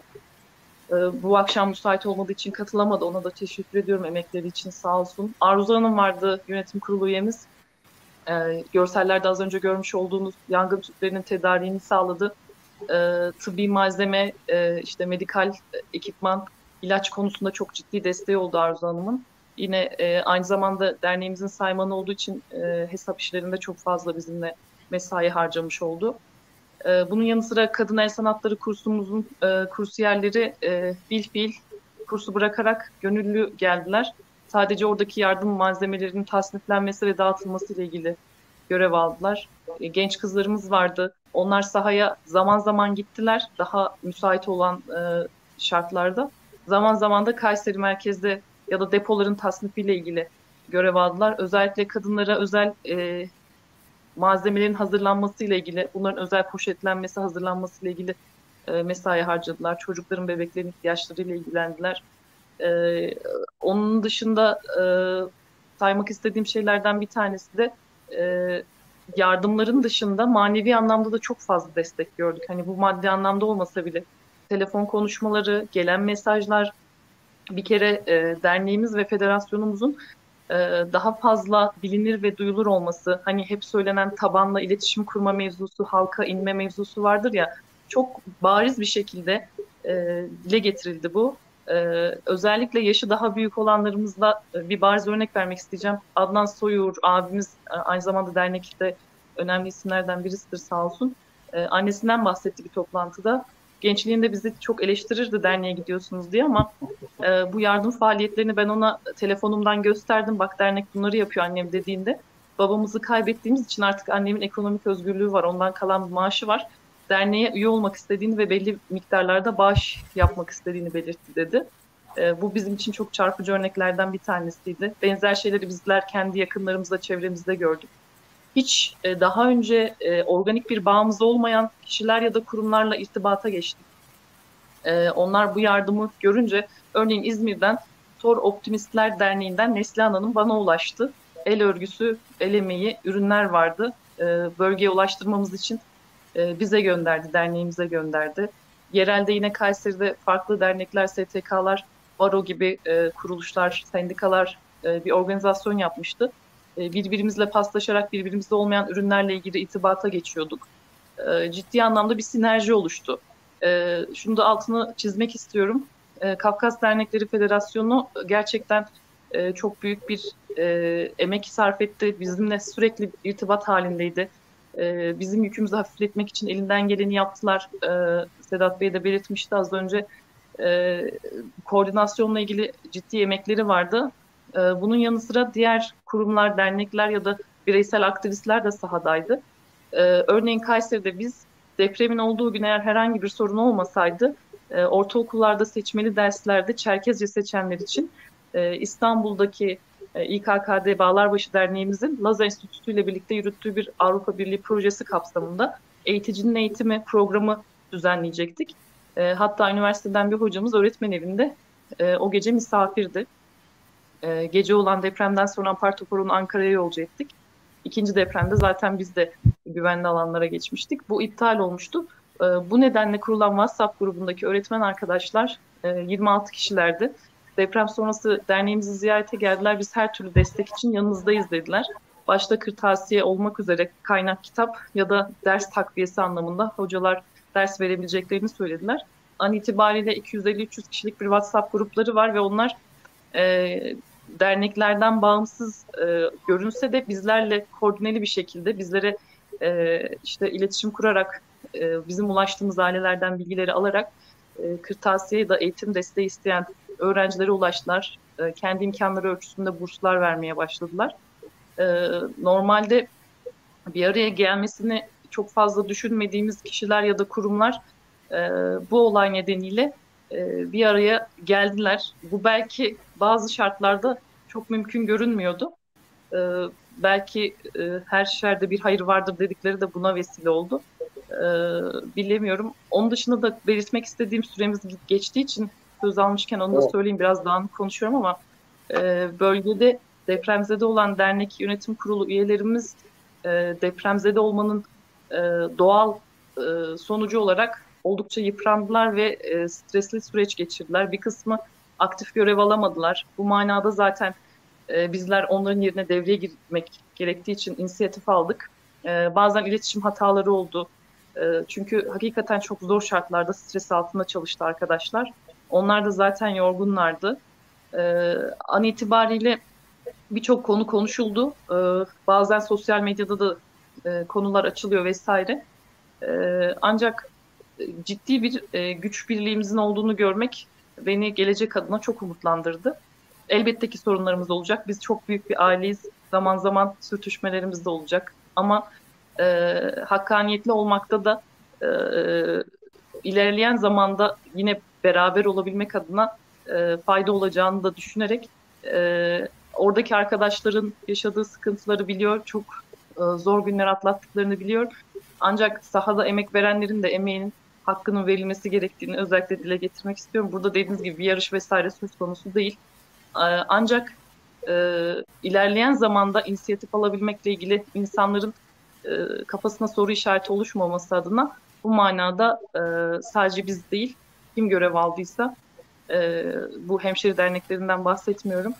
Herhangi bir etnik köken vesaire gözetmeksizin emek veren herkes sizin dediğiniz gibi çok kıymetli, çok değerli. Herkes de gücü ölçüsünde bunu yapabildi. Kimisi sahaya gelebilecek imkanı vardı, geldi. Kimisi gelemeden belki sadece dualarıyla orada olabildi. Ama önemli olan burada samimi ve iyi niyet. Umarım bu samimi ve iyi niyeti kaybetmeden devam ederiz. Aksi şeyleri de gördük. Yeri ve zaman değil ama bir gün mutlaka onlar da konuşulacak. Sadece candan önce onur gelir meselesini sadece sözde kalsın istemediğim için de belirtmek istedim. Evet. Başkanım siz görüşlerinizi verirken altta da gelen yorumları hızlı bir şekilde paylaşıyordum. Dediğim gibi sorusu olanlar varsa yazarlarsa yayının bitiminde kendilerine iletiriz. Evet. Şimdi gelelim aslında bu yayının asıl gerekçesine, asıl kısmına. Gene 1 saat 10 dakika oldu. Asıl konuya şimdi geldik. Biraz sarktık, kusura bakmayın. Bir şeyler yaşandı, zorluklar yaşandı ve yaşanmaya devam ediyor. Ve devam ettiği için de tekrar diyorum, yani aynı yardımlar veyahut da lojistik yardımlar, fiziki yardımların mümküniyet çerçevesinde devam ettirilmesi de gerekiyor. Çünkü evet, Serpil'i de yayına aldık. Bu bölgede yaşayan birçok hemşerimiz, kardeşimiz diğer illere göç ettiler. Zorunlu göç diyebilirim. Özellikle Ankara, Kayseri gibi şehirlerde kiralık ev konusunda ciddi sıkıntılar söz konusu.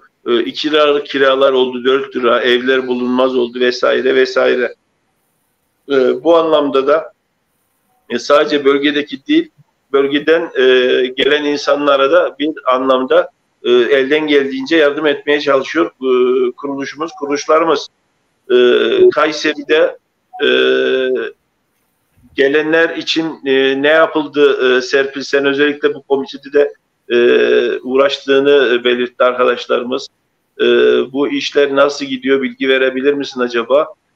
Serpil, yani mikrofonunu açmaya çalışıyorum. Mikrofonu kapalı. Sesim geliyor mu? Evet. Şimdi açtın. Evet. Hoş geldin. Önce bir kendini tanıtır mısın? Sevinirim. Evet. Serpil Özürek, Jamırze Büyütsalar'ın kızıyım. Yahya Bey Oteyler'in de geliniyim. Hali hazırda da yönetim kurulu üyesiyim mevcut yönetimde. Öncelikle bir daha böyle acıların yaşanmaması temennisiyle ölenlerimize rahmet, geride kalanlarımıza da sabırlar diliyorum. Tabii ki zorlu bir süreçten geçtik. Yaklaşık 5 hafta oldu. İlk günler geçici konaklama ile ilgili birçok aileye ulaştık. Kendilerinin de bize ulaşması neticesinde. İlk 2 gün geçici konaklama yerlerine yerleştirdik. Murat Bey'in de söylediği gibi misafirhanelerde onları önce misafir ettik. İlkin tabii ki çok kendileri için şok dönemiydi.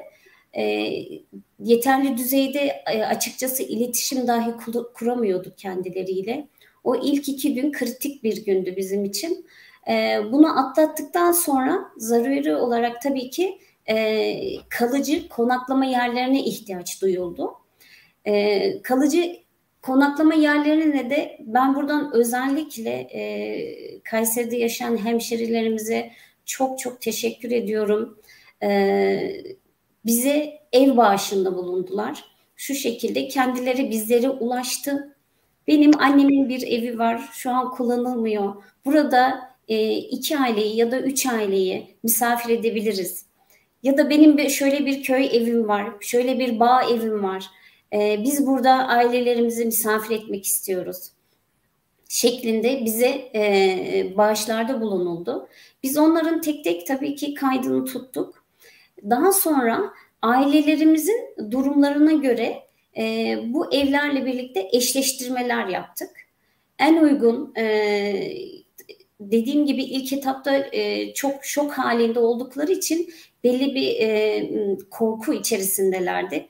İşte özellikle 1. kat istiyorlar, müstakil daireler istiyorlar. Bu tarz sıkıntılarımız da var tabii ki. Evlere giremeyenler, araçlarında yatanlar, günlerce araçta kalıp evlere girmek istemiyorlardı. Psikolojileri oldukça bozuktu. Biz buna uygun evler, ortamlar hazırlamaya çalıştık kendilerine. Sağ olsunlar, dediğim gibi bu ev bağışında bulunan bizim hemşerilerimiz bu konuda bize gerçekten kurtarıcı oldu. Biz onları yerleştirdikten sonra tabii ki üzerinden 5 hafta geçti. Şimdi şöyle bir süreç başladı bizler için. Onlar kalıcı evlere yönelmeye başladılar. Emanet olarak ne kadar sürdürülebilir bu durum, kendileri de farkında. O sebeple biz şimdi onlara kalıcı evler, yani kiralık, burada uzun süreli kalma niyetinde olan ailelerimize de kiralık ev bulma yoluna giderek onları yerleştirme, onları o evleri yerleştirme konusunda yardımcı olmaya çalışıyoruz. Evet. Bazı evler eşyalı, bazı evlerde tamamen boştu. Biz bu boş evlere de asgari düzeyde onların kullanmalarına yönelik eşyalar koyarak onlara bir minimize yaşam alanı oluşturmaya çalıştık. Rahat etmelerine yönelik çalışmalar yaptık. Eşyaları taşıyandan tutun da o eşyaları bağışlayanlar, bunların hepsi belli bir iletişim sürecinden geçti tabii ki. Çok uzun dakikalar boyunca konuştuk ama temel amaç tabii ki buraya gelen o afetten kaçan depremzedelerimize gerçekten en hayati şey tabii barınmaydı. Bu konuda da yardımcı olma yolunda elimizden geleni yapmaya gayret gösterdik.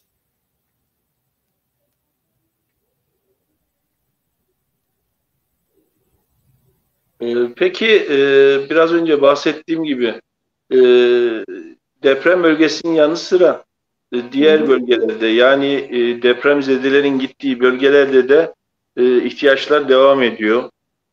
Şu ana kadar yapmış olduğunuz çalışmalardan da kısaca bahsettiniz. Bunu sormak acaba sıkıntı yaratmaz ise şunu sorabilir miyim?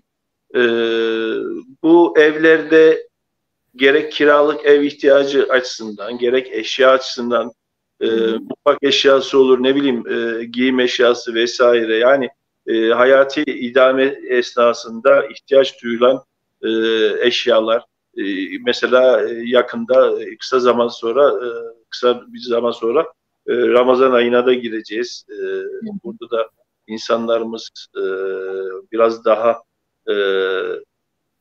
bu imkanlara ulaşmaları gerekiyor bu anlamda. Bu konuda acaba beklenti var mı Kayseri Derneğimizin?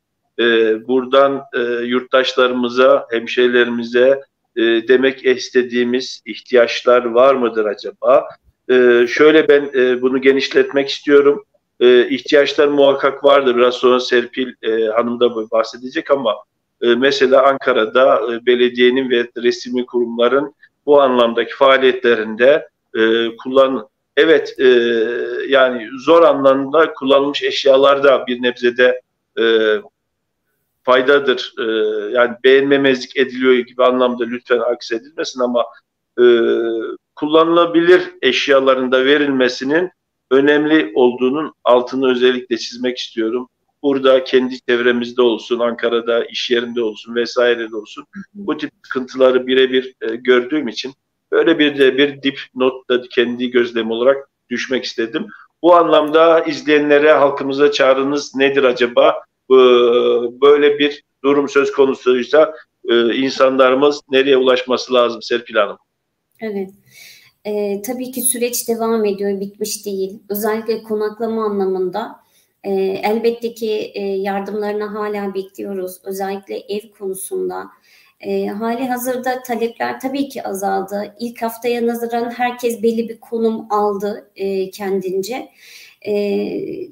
Depremzedelerimiz açısından da sürekli bir hareketlilik söz konusu. Kendileri de sürekli işte Göksun olsun, Avşin olsun yaşadıkları bölgeye günübirlik gidenler var. Evlerinin durumunu, oradaki işte başvurmaları gereken, takip etmeleri gereken işlerinden dolayı sürekli bir hareketlilik söz konusu. Birkaç günlüğüne gidip tekrar dönenler var. Biz sürekli onlarla, ailelerimizle iletişim halindeyiz. Ben gün boyu tabii ki birçok kimseyle görüştüğüm için aramızda da çok büyük bir bağ oluştu. Dediğim gibi süreç hala devam ediyor ve uzun bir süreç. Eşyadan tutun da eve, ne bileyim, her şey tabii ki ihtiyacımız hala devam ediyor. Bunun için derneğimize başvurabilirler. Vermek istedikleri, özellikle sizler de belirttiniz, ben de altını bir kez daha çizmek istiyorum. Kullanılabilir durumda. Hani tabii ki beğenmemezlik kesinlikle söz konusu değil ama kendilerine sıkıntı yaratmayacak, özellikle beyaz eşya kısmında elbette ki yardıma açığız. Bununla ilgili derneğimize başvurabilirler. Bu süreçte de tabii ki herkesin gönüllülük esasına dayalı olduğu için bu eşyaların taşınması ile ilgili çalışmaları biz hafta sonuna artık opsiyonladık. Hafta sonları ancak toplayabiliyoruz büyük araçlar. Çünkü hafta içi o araçlarımız mesaide oldukları için almamız biraz güçlük yaratıyor. Hem bunun için insan gücüne ihtiyacımız var, hem araç kaynağına ihtiyacımız oluyor. Tabii ki kendilerinin getirme imkanı varsa çok daha iyi bizim açımızdan. Herhangi bir evimize hemen yönlendirebiliyoruz. Ama bizim almamız durumunda da hafta sonları kendilerine randevulaşarak yardımcı olabileceğiz, alabileceğiz eşyaları ve uygun ailelerimize, eksikleri olan gördüğümüz ailelerimize onları iletiyoruz. Dediğim gibi süreç devam ediyor. Kullanılabilir durumdaki her türlü eşya, beyaz eşya, mobilya olabilir, alabiliriz. Yanı sıra da ben yine buradan teşekkür etmek istiyorum. Açtığımız evlerdeki eşyalarımızın birçoğu %90'ı sıfır temin edildi. Sıfır olarak o evleri kullanım için tahsis edildi. Buradan o imkanı sağlayan tüm yardımseverlerimize çok teşekkür ediyorum. Hatta şöyle de bir küçük bir konuşma geçmişti.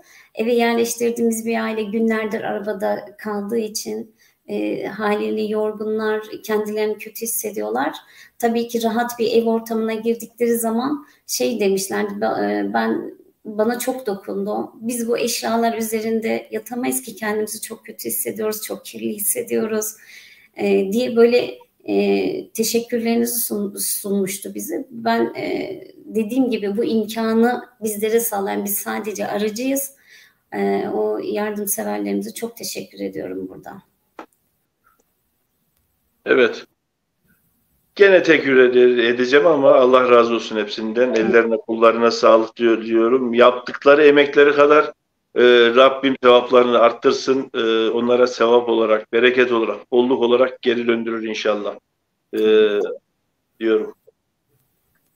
Evet, değerli izleyenler, alt kısımda biraz önce belirttiğim üzere telefon numaralarımız sürekli geçiyor. Buradan irtibat halinde olunursa ihtiyaçlar konusunda hem mükerrer eşyaların birikmesi önlenmiş olur. Hem gerekli eşyaların biriktirilmemiş olur, hem de daha iyi yetiştirilmesi sağlanmış olur diye not düşmek istiyorum. Mesela Serpil Hanım, Kayseri olmasa da mesela yayınımız vesilesiyle yayınımız bence başarılı oldu şu anlamda. Şu cümleden, mesajdan sonra. Ümit Şahin, Kayseri değil ama merhabalar, benim Düzce Beyköy'ünde bir kullanılmamış bir dairem var. Bu aileyi bir aileyi misafir edebilirim diye not düşmüş. Düzce bölgesindeki hemşerilerimizin, yetkililerimiz. Ümit Bey, altta telefon numaraları geçiyor.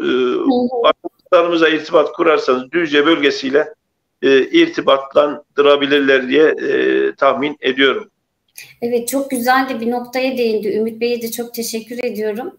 Ümit Bey gibi birçok yerden bize ulaşanlar oldu. İstanbul, Ankara, Düzce, Antalya, İzmir, bizlerin Afyon, buralarda misafir etmek istiyoruz. Şu imkanlar dahilinde evlerimiz var. Lütfen bizlere de yönlendirirseniz seviniriz diye. Kendilerine çok teşekkür ediyoruz. Keza köylerimizde, Uzunyayla köylerimizde. Bunların hepsi, tabii ki biz bunları raporladık. Hepsi listeler halinde. Uygun şartlarda olan ailelerimizi kendi tercihleri doğrultusunda biz oralara yönlendiriyoruz elbette. Kendilerine de çok teşekkür ediyorum. Birçok yerden, hatta uçak biletlerini alıp biz misafir edelim diyenler. Keza işte benim 2 tane küçük çocuğum var. Çocuklu misafirleri ağırlamak istiyoruz. Ortamımız çok uygun bunun için diyenler. Yaşlı teyzelerimiz, yanıma bir arkadaş istiyorum, ben de ağırlamak istiyorum diyen aile yanındaki evlerini bizlere açanlar. Hepsi gerçekten yüce gönüllüler. Çok teşekkür ediyorum. Bu süreçte gerçekten onlar bizlere taze kan oldular. Herkese evlerini, gönüllerini açtılar. Çok teşekkür ediyorum onlara. Onlar sayesinde rahat bir ortamda kalabiliyorlar en azından misafirlerimiz. Evet. Değerli konuklarım, genelde yorumlar teşekkür şeklindeydi. Soru var mı diye bakıyorum şöyle. Dünyanın farklı ülkelerinden, farklı şehirlerimizden ve Kayseri'nin farklı bölgelerinden teşekkür notları geliyor. Bir son dakika haberi daha geldi. Şöyle hemen onu da yansıtayım. Programıma düşmedi de YouTube üzerindeki yorumların içinde İzmir Dikili'de bir yazlık ev eşyalı ilgilenenler olursa diye Admiral Daşdemir not düşmüş. Kafede bildirmiştir. Kafede bildirmiştir. İzmir Dikili'de bir yazlık ev olduğunu belirtiyor. İzmir bölgesine de gidenler var. Bugün İzmir bölgesinde de görüşmüştüm. Oraya da faydası olabilir bu bilginin. Evet. Levent, müsaadenle ben de şunu belirtmek istiyorum. Bu bizim konaklama işiyle ilgili federasyonumuzun da yaptığı bir çalışma var. Federasyonla entegreli halde çalıştı Serpil Hanımlar zaten. Biz bölgeye yakın olduğumuz için burada ve Ankara'da konaklamak isteyen sayı çoktu. Ancak başka illerden de hayırseverler yardımcı olmak istediler. Biz bu potansiyel rezervleri not ettik ancak biz bu teklifi sunduğumuzda çok fazla kabul görmedi. Onun da çeşitli nedenleri var. Bir kısmının sağlık problemi var. Bir kısmı hali hazırda bölgeye tekrar gidip hasar tespit çalışmalarında bulunmak istiyorlar. Çünkü evlerinin ve geleceklerinin inşası ile ilgili ne olacağı konusunda tedirginler. Olay daha çok yeni olduğu için gelecek kaygısı yaşayıp nerede hayatlarını idame ettirecekleriyle ilgili karar verebilmiş değiller süreçle ilgili.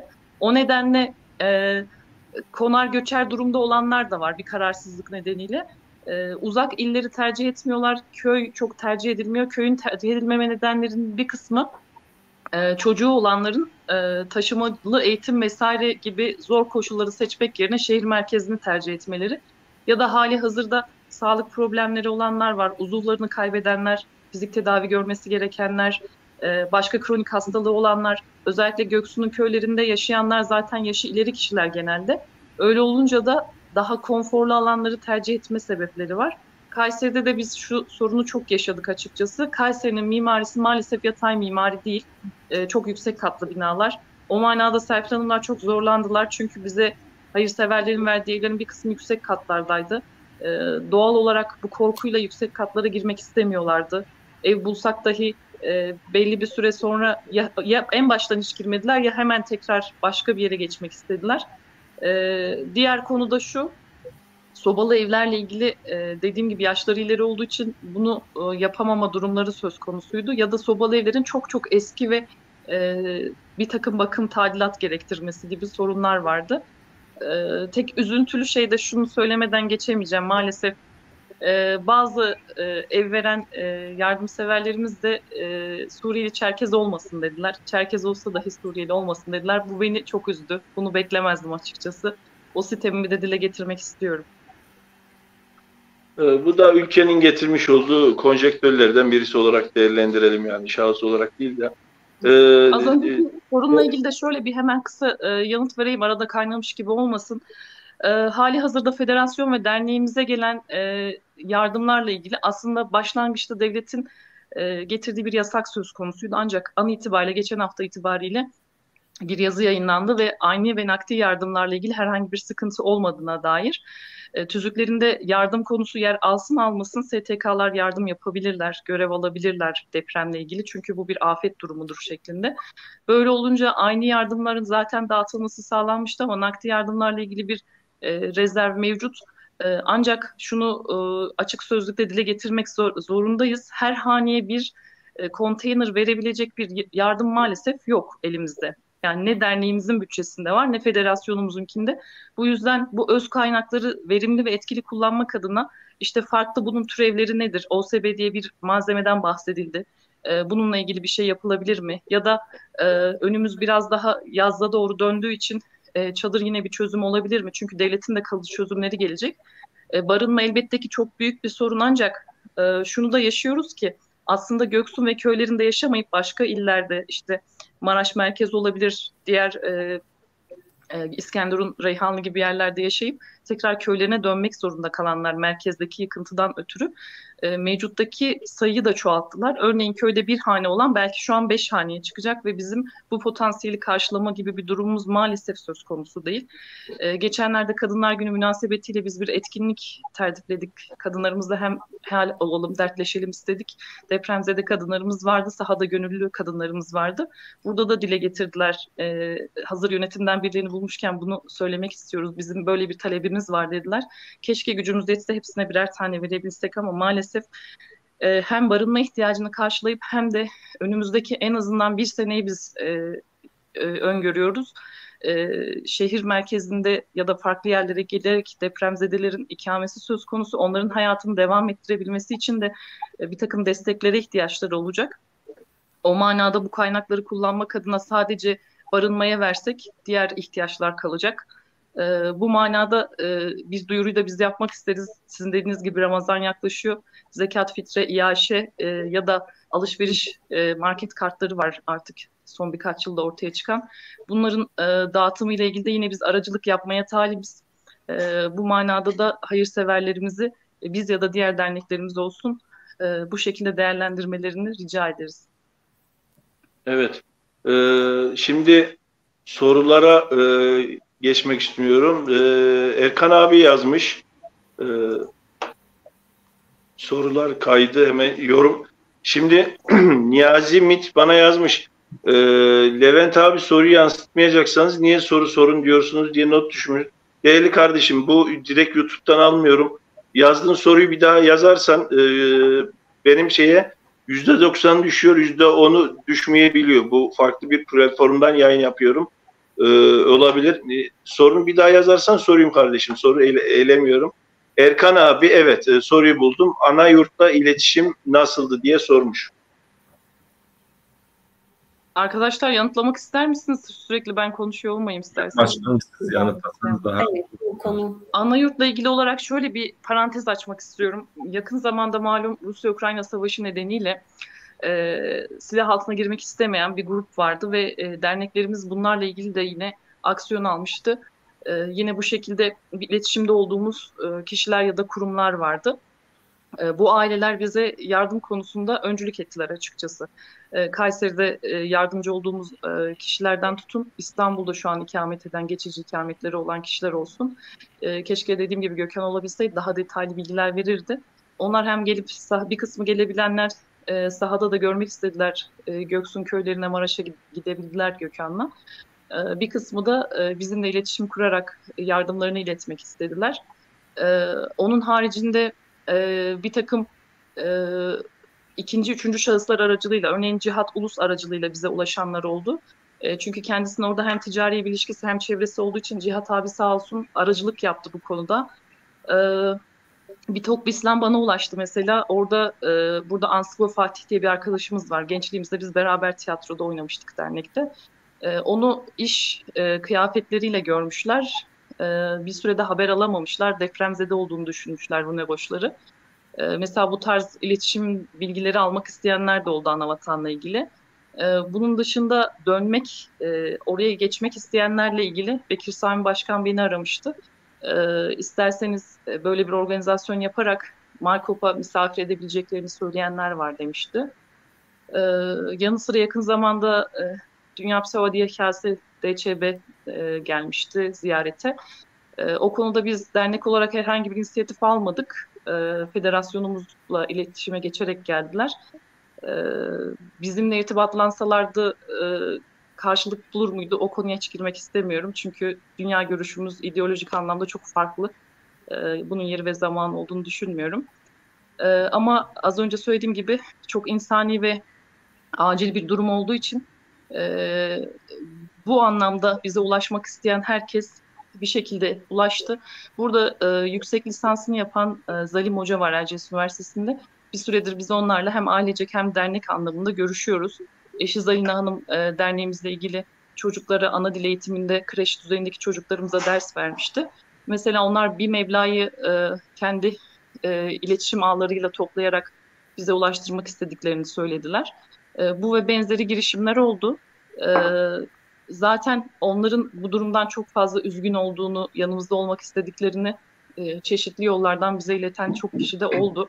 Ankara Derneğimiz bu konuda bir çalışma başlattı. Onlarla da bir yayın yaparsanız tabii daha detaylı anlatacaklardır. Onlar da bununla ilgili ellerinden gelen çabayı gösterdiler. Zaten Anavatan'la herhangi bir konuda iletişim kurmamama gibi bir durumumuz söz konusu olamaz. Burada da sağ olsunlar. Onlar da bize destek olmak için ellerinden geleni yaptılar. Dediğim gibi bu sadece maddi anlamda değil, telefon ederek ne yapabiliriz demeleri bile o duygu yoğunluğunda bizi çok rahatlatıyordu. Evet. Nurşah Başkanım, yeri zamanı değil ama siz belirttiğiniz için özellikle belirtmek istiyorum. Bir üye olarak, bir vatandaş olarak Amerika'dan heyetin geldiğinde federasyon yöneticileri, dernek yöneticilerimizin olduğu katılımın aynısını DÇB geldiğinde de keşke gösterilebilseydi. Neden, niçin, nasıl, kendi içinizde ayrı bir konular ama bir taziye gelinmiş, keşke bu olmasaydı diyorum. Sebeplerini ileriki dönemde kendi kurumsal yapısı içerisinde zaten değerlendirilir diye şey yaparak Hayır, yalnız şunu da belirtmek istiyorum. Burada herhangi bir şey söz konusu değil. Orada bir yanlış anlaşılma olmasını istemiyorum. Amerika'dan bir heyet geldiğinde hali hazırda ekiplerimiz zaten oradalardı ve biz yakın bir zamanda peyderpey bölgeden yavaş yavaş çekildik. Önce Pınarbaşı'na, daha sonra Kayseri merkez olacak şekilde. O misafir grup geldiğinde biz zaten gençlerimizle birlikte sahadaydık. Yani onlar geldiği için tırnak içinde sadece fotoğraf çekilmek adına Evet. oraya gitmediklerdi. İşte medyada şey olunca farklı anlaşılabiliyor. Fakat muhalif de olsa Genel Başkan Yardımcısı Mutlu Bey'e de özel bir olarak teşekkür etmek istiyorum. Niyazi, sorunu aldım değerli kardeşim. Fakat lütfen o var mıydı, bu var mıydı şeylerine bu yayında girmek istemiyorum. Yapıcı olalım diyorum. Çünkü Ahmet bunu demiş, Mehmet bunu demişler. Gelin bu yayında girmeyelim değerli kardeşim. Varsa bir sıkıntı kendi aramızda halledelim. Bu şu anda dünyanın farklı yerlerinden de izleniliyor. Kuveyt'ten izleniliyor, Amerika'dan izleniyor, mesajlar düşüyor. Mesajın yeni düştü. O yüzden bu sorunu Niyazi lütfen bilahare kendi iş toplantılarımızda, Kayseri iş toplantısında şey yapalım. Değerli konular, 1 saat 40 dakika oldu. Umarım faydalı bir yayın olmuştur. Eksiğimiz, gediğimiz olduysa, yanlış bir şey telaffuz ettiysek canlı yayındaki duruma özellikle verilmesini, bu şekilde algılanmasını, farz edelim eksiğimiz veyahut da bir şeyleri eksik söylediysek, bir şeyi tam söylerken farklı bir şey söylediysek, söyledilerse veyahut da telefon numaraları var. İletişime açık derneğimiz. Konu hakkında da bilgi verebileceklerdir. Ama şu anda tüm dünyanın meselesi bence bu yaraları bir an önce nasıl sarmalıyız, enerjisini arttırarak devam ettirmesi gerektiğini olarak düşünüyorum. Haksız mıyım başkanım? Ve süreyi geçtiğim için hızlı geçiyorum. Program kapanışında eklemek istediğiniz bir şeyler varsa yayındaki, ekrandaki sırayla alalım, yayını sonlandıralım. Kayıplarımıza Allah'tan rahmet diliyorum. Geride kalan herkese büyük yaralarımız var. Acil şifalar diliyorum. Travmalarımız umarım birlikte el ele vererek saracağız. İdeolojik anlamda farklı görüşlerimiz var. Kırmadan, dökmeden ama bu dik duruşlarımızı da iki taraf için de söylüyorum. Karşılığı olduğunu kim düşünüyorsa. Yaşarken nasıl yaşıyorsak ölürken de öyle öleceğimiz için orada da bir değişiklik olacağını düşünmüyorum. Sen nasıl ki görüş belirttiysen ondan nacizane ben de belirtmek istedim. Elimizden geldiğince bir şeyler yapmaya çalıştık. Çok insani bir durumdu. Herkes elinden geldiğince yapmaya çalıştı. Bundan sonrası da bunun sürdürülebilir olması için yine desteğinize ihtiyacımız var. Özellikle Ramazan yakın olduğu için tekrar belirtmek istiyorum. Zekat, fitre, İAŞ gibi yardımlarınızda derneğimiz ya da başka herhangi bir STK ile bunu yardımcı olursanız çok yerinde bir karar olacağı kanaatindeyim. Bundan sonrası için önümüzde uzun bir süreç var. Maddi anlamda olmasa dahi ev ziyaretlerinde bir selam verip bir hatır sormak bile şu an onlar için çok kıymetli. Tabii bunu da usulünce, uslubunca uzmanlardan önerilen şeyleri de dikkate alarak yapmak gerekiyor. Bize zaman verdiğiniz için çok teşekkür ediyoruz Levent Bey. İzleyicilere de bizi dinledikleri için çok teşekkür ediyorum. Saygılarımı sunuyorum. Umarım güzel günlerde, güzel etkinliklerde bir araya geliriz. Herkese selamlar, hürmetler. Evet, ben de unutmuş olduğum küçük bir not düşmek istiyorum. Başkanımızın da söylediği gibi ev ziyaretlerinde bulunuyoruz. Bunu rutine bindirdik. Yanımızda bu konuda uzman olan psikologlar eşliğinde ev ziyaretleri gerçekleştiriyoruz. Hem gözümüzle birebir görerek ihtiyaçları doğrultusunda ne yapabiliriz anlamaya çalışıyoruz. Hem kendilerine de moral oluyor. Psikodestek anlamında da o yönlü bir çalışma gerçekleştiriyoruz. Bunlar da uzun süre devam ettirme niyetindeyiz. Burada da yine sizlere teşekkür ediyorum bu imkanı sunduğunuz için. Nasıl bir yol izlediğimize dair izleyenlerin de bilgisi oldu bu vesileyle. Tekrar güzel günlerde karşılaşmak dileğiyle çok teşekkür ediyorum. İyi akşamlar diliyorum.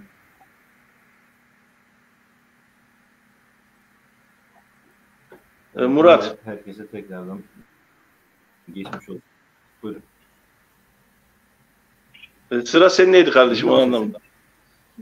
Geliyor. Tamam. Ben de tekrardan herkese geçmiş olsun dileklerimi iletiyorum. Bazı notlar almıştım. İsimlerini söyleyeceğim, teşekkür edeceğim insanlarla alakalı ama yayın tabii uzadı. Onunla alakalı da ben iyi niyetlerine sığınıyorum. Hoş görsünler ricasında bulunuyorum kendilerinden. Herkes çok iyi niyetle yaptı. Onun için de bu ricamın da bir karşılık bulacağını da düşünüyorum. Bu süreçte derneklerin tekrar bizim evimiz olduğunu gördük. Derneklerle iletişimimizi kesmeyelim. Daha sıkı ilişkiler içerisinde bulunalım gibi bir ricam olacak herkesten. Bu süreçte iş yapabilme enerjimizi kısıtlayacak her türlü tartışmadan da uzak durmamız herhalde hepimizin yararına olacaktır. Hani birlikte gülelim, birlikte ağlayalım, en önemlisi de birlikte yürüyelim. Herkese iyi akşamlar diliyorum. Levent abi teşekkür ederiz böyle bir yayın için. Kendi adıma çok teşekkür ederim. Ben son olarak söylemek istediğim, hani örgütlü yapının önemini çok daha iyi anladığımız bir süreçten geçtik hep birlikte toplum olarak. Bu birlikte iş yapabilme kabiliyeti, hani biz geçmişte bunu belki bir eğlencede kazandık, belki bir festivalde kazandık, belki bir dernek gecesinde kazandık ama hepimiz için ciddi tecrübelerdi bunlar. Birlikte iş yapabilme tecrübesini edinebilmiş toplum çok büyük işlerin üstesinden gelebileceğini ben düşünüyorum. Bundan sonrası için de dernek faaliyetlerini, Murat'ın da söylediğine benzer bir şey söyleyeceğim. Dernek faaliyetlerini yalnızca bir eğlence etkinliği gibi görmeyip bir birlikte iş yapabilme yeteneği, tecrübesi olarak görürsek hepimiz için çok daha faydalı olacağını düşünüyorum. Örgütlü yapının da yani bu süreçte bunu da yine tekrar gördük. Özellikle teşekkür etmek istiyorum. Örgütlü yapımızın en üstünde bulunan Ümit Başkan doğrudan sahadaydı. En büyük motivasyon kaynaklarımızdan biriydi. Mutlu Başkan, kendisi Kaffet yönetiminde başkan yardımcısı aynı zamanda. Bizzat fiziken depoda çalışarak, göksüne gelerek çalışarak bizi ciddi şekilde motive etti. Bu örgütlü yapının öneminin herkes tarafından şu süreç bir gözden geçirilerek daha iyi kavranabileceği düşüncesindeyim. Tekraren çok teşekkür ediyorum. İyi akşamlar diliyorum herkese. Evet. Vallahi ne desek boştur. Gene tekerrürden ibaret olacak ama kim emek sunduysa, kim aynı yardımda, maddi yardımda vesaire yardımda bulunduysa, emek verdiyse, hiçbir durumu olmayıp yerinden kıpırdayamayacak durumda olup sadece duasıyla, temennileriyle de olsa iyi niyetlerini yollayanlar dahil olmak üzere bir yurttaş olarak, bir vatandaş olarak ve bir sadece üye olarak kendi adıma teşekkür ediyorum. Allah razı olsun diyorum. Şu şeyde çadır kısmında söyleyecektim, son kısma kaldı. Derneğimizin yapmış olduğu çadırlardan birisi de kendi aile fertlerimden birisi, yani birisi derken evdekinden bahseder gibi alıştık. Abi İskenderun'da ikamet ediyordu. Şu anda Reyhanlı'da ailesiyle birlikte son bir sallanmıştı ya, ondan sonra çadırlar gelmiş, orada kurdular ve Kayserimizden giden çadırlardan birebir ailemden birisi de faydalanmış oldu. Bu anlamda da özel olarak ayrıca teşekkürlerimi iletmek istiyorum. Böyle de bir yani oradan oraya geldi bir şey, yani nasıl diyeyim, bunun gibi örnekler yüzlercedir ama birebir kendi yaşadığım bir örnek olmasa sebebiyle de bu teşekkürü de bir insani olarak üzerinde borç bildim, paylaşmak istedim. Zamanınızı verdiniz, çok teşekkür ederim. Dediğim gibi sürçülisan ettiysek, yanlış bir şey konuştuysam olumlu olumsuz her görüşe de açığım. Sizler de açıksınız. Hepinizi seviyorum. Değerli izleyenlerim, katılımcılarım. Güzel yayınlarda tekrar buluşmak üzere diliyorum. Zamanınızı verdiniz. Sağ olun. Görüşmek üzere. Teşekkür ederiz. Teşekkür ederiz. İyi akşamlar. İyi akşamlar. Mole video olarak son bir söz almak istiyorum. Bir dakikanız daha.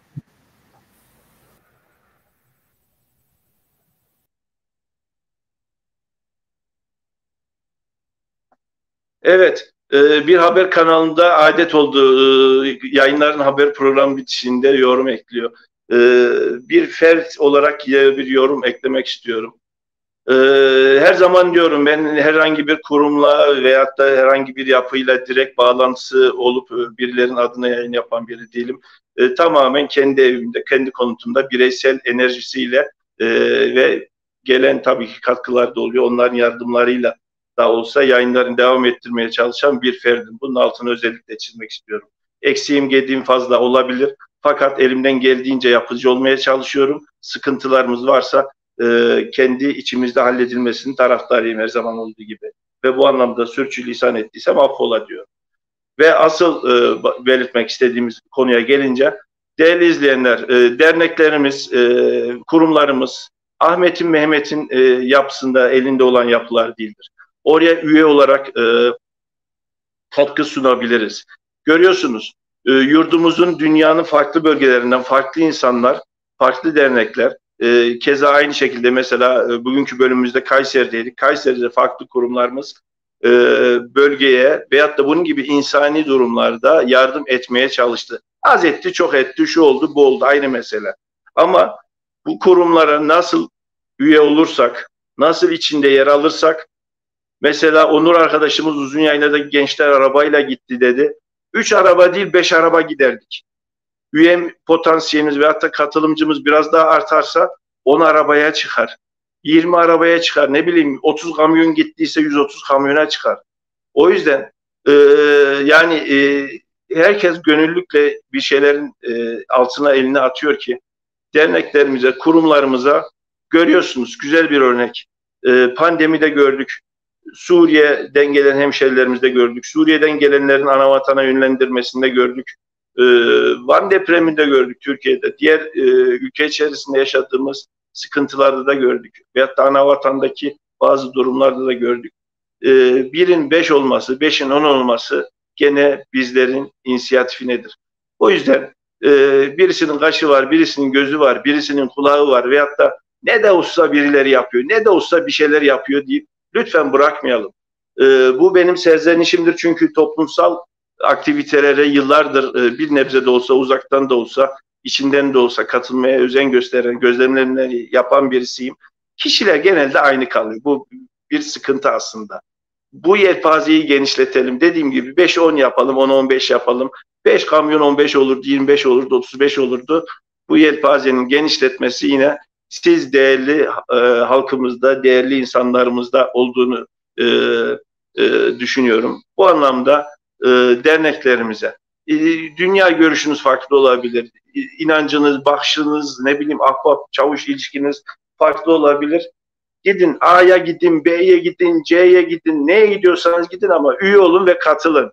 Uzaktan sadece eleştirmeyelim. Niye onlar bunu yaptı, bunlar bunu yaptı diye eleştirmeyelim. Varsa da bir eleştirilecek şeylerse yerinde ilgili kişiler yapalım. Her kulun bir eksiği vardır, fazlası vardır, yapmak istediği vardır diyerek Mole videonun bu notunu da paylaşmak istiyorum. Haftaya inşallah pazar günü bölgeye bağlanacağız ve aslında bu yayını en sona bırakmak istiyordum ama gene bizim toplumumuzun dinamiklerinden endişe duyduğum için bunu hemşehrilerimiz biraz yorgun olsa da sıkıntıların içerisinde hala zorlanıyorlar da olsa sağ olsunlar, olumlu katıldılar, olumlu baktılar. Göksun ve Maraş Dernek Başkanlarımızla devam edeceğiz. Aynı şekilde Reyhanlı'da daha iletişim kurmadım, oraya iletişim kuracağım. Bu İzmir'den gelen genç kardeşlerimizi özellikle ben de merak ediyorum. Böyle bir yayın silsilesi, farklı gruplar, etnik kurumlardan da böyle bir yayın silsilesinin ardından da kurumlarımızın genel başkanlarını davet ederek böyle bir yayın silsilesini de sonlandırmak istiyorum. Katıldığınız için, dinlediğiniz için teşekkür ederim. İlgili telefon numaralarını paylaştık. Bölgede olup veyahut da bölgedeki bu etkinliklere katkı sunmak isteyenlere bu telefon numaralarından ulaşabilir diyorum. Güzel günlerde görüşmek dileğiyle. Rabbim bu durumu unutturacak acılar insanoğluna, bizlere vermesin. Yardım eden herkese Allah razı olsun diyerek yayınımı sonlandırmak istiyorum.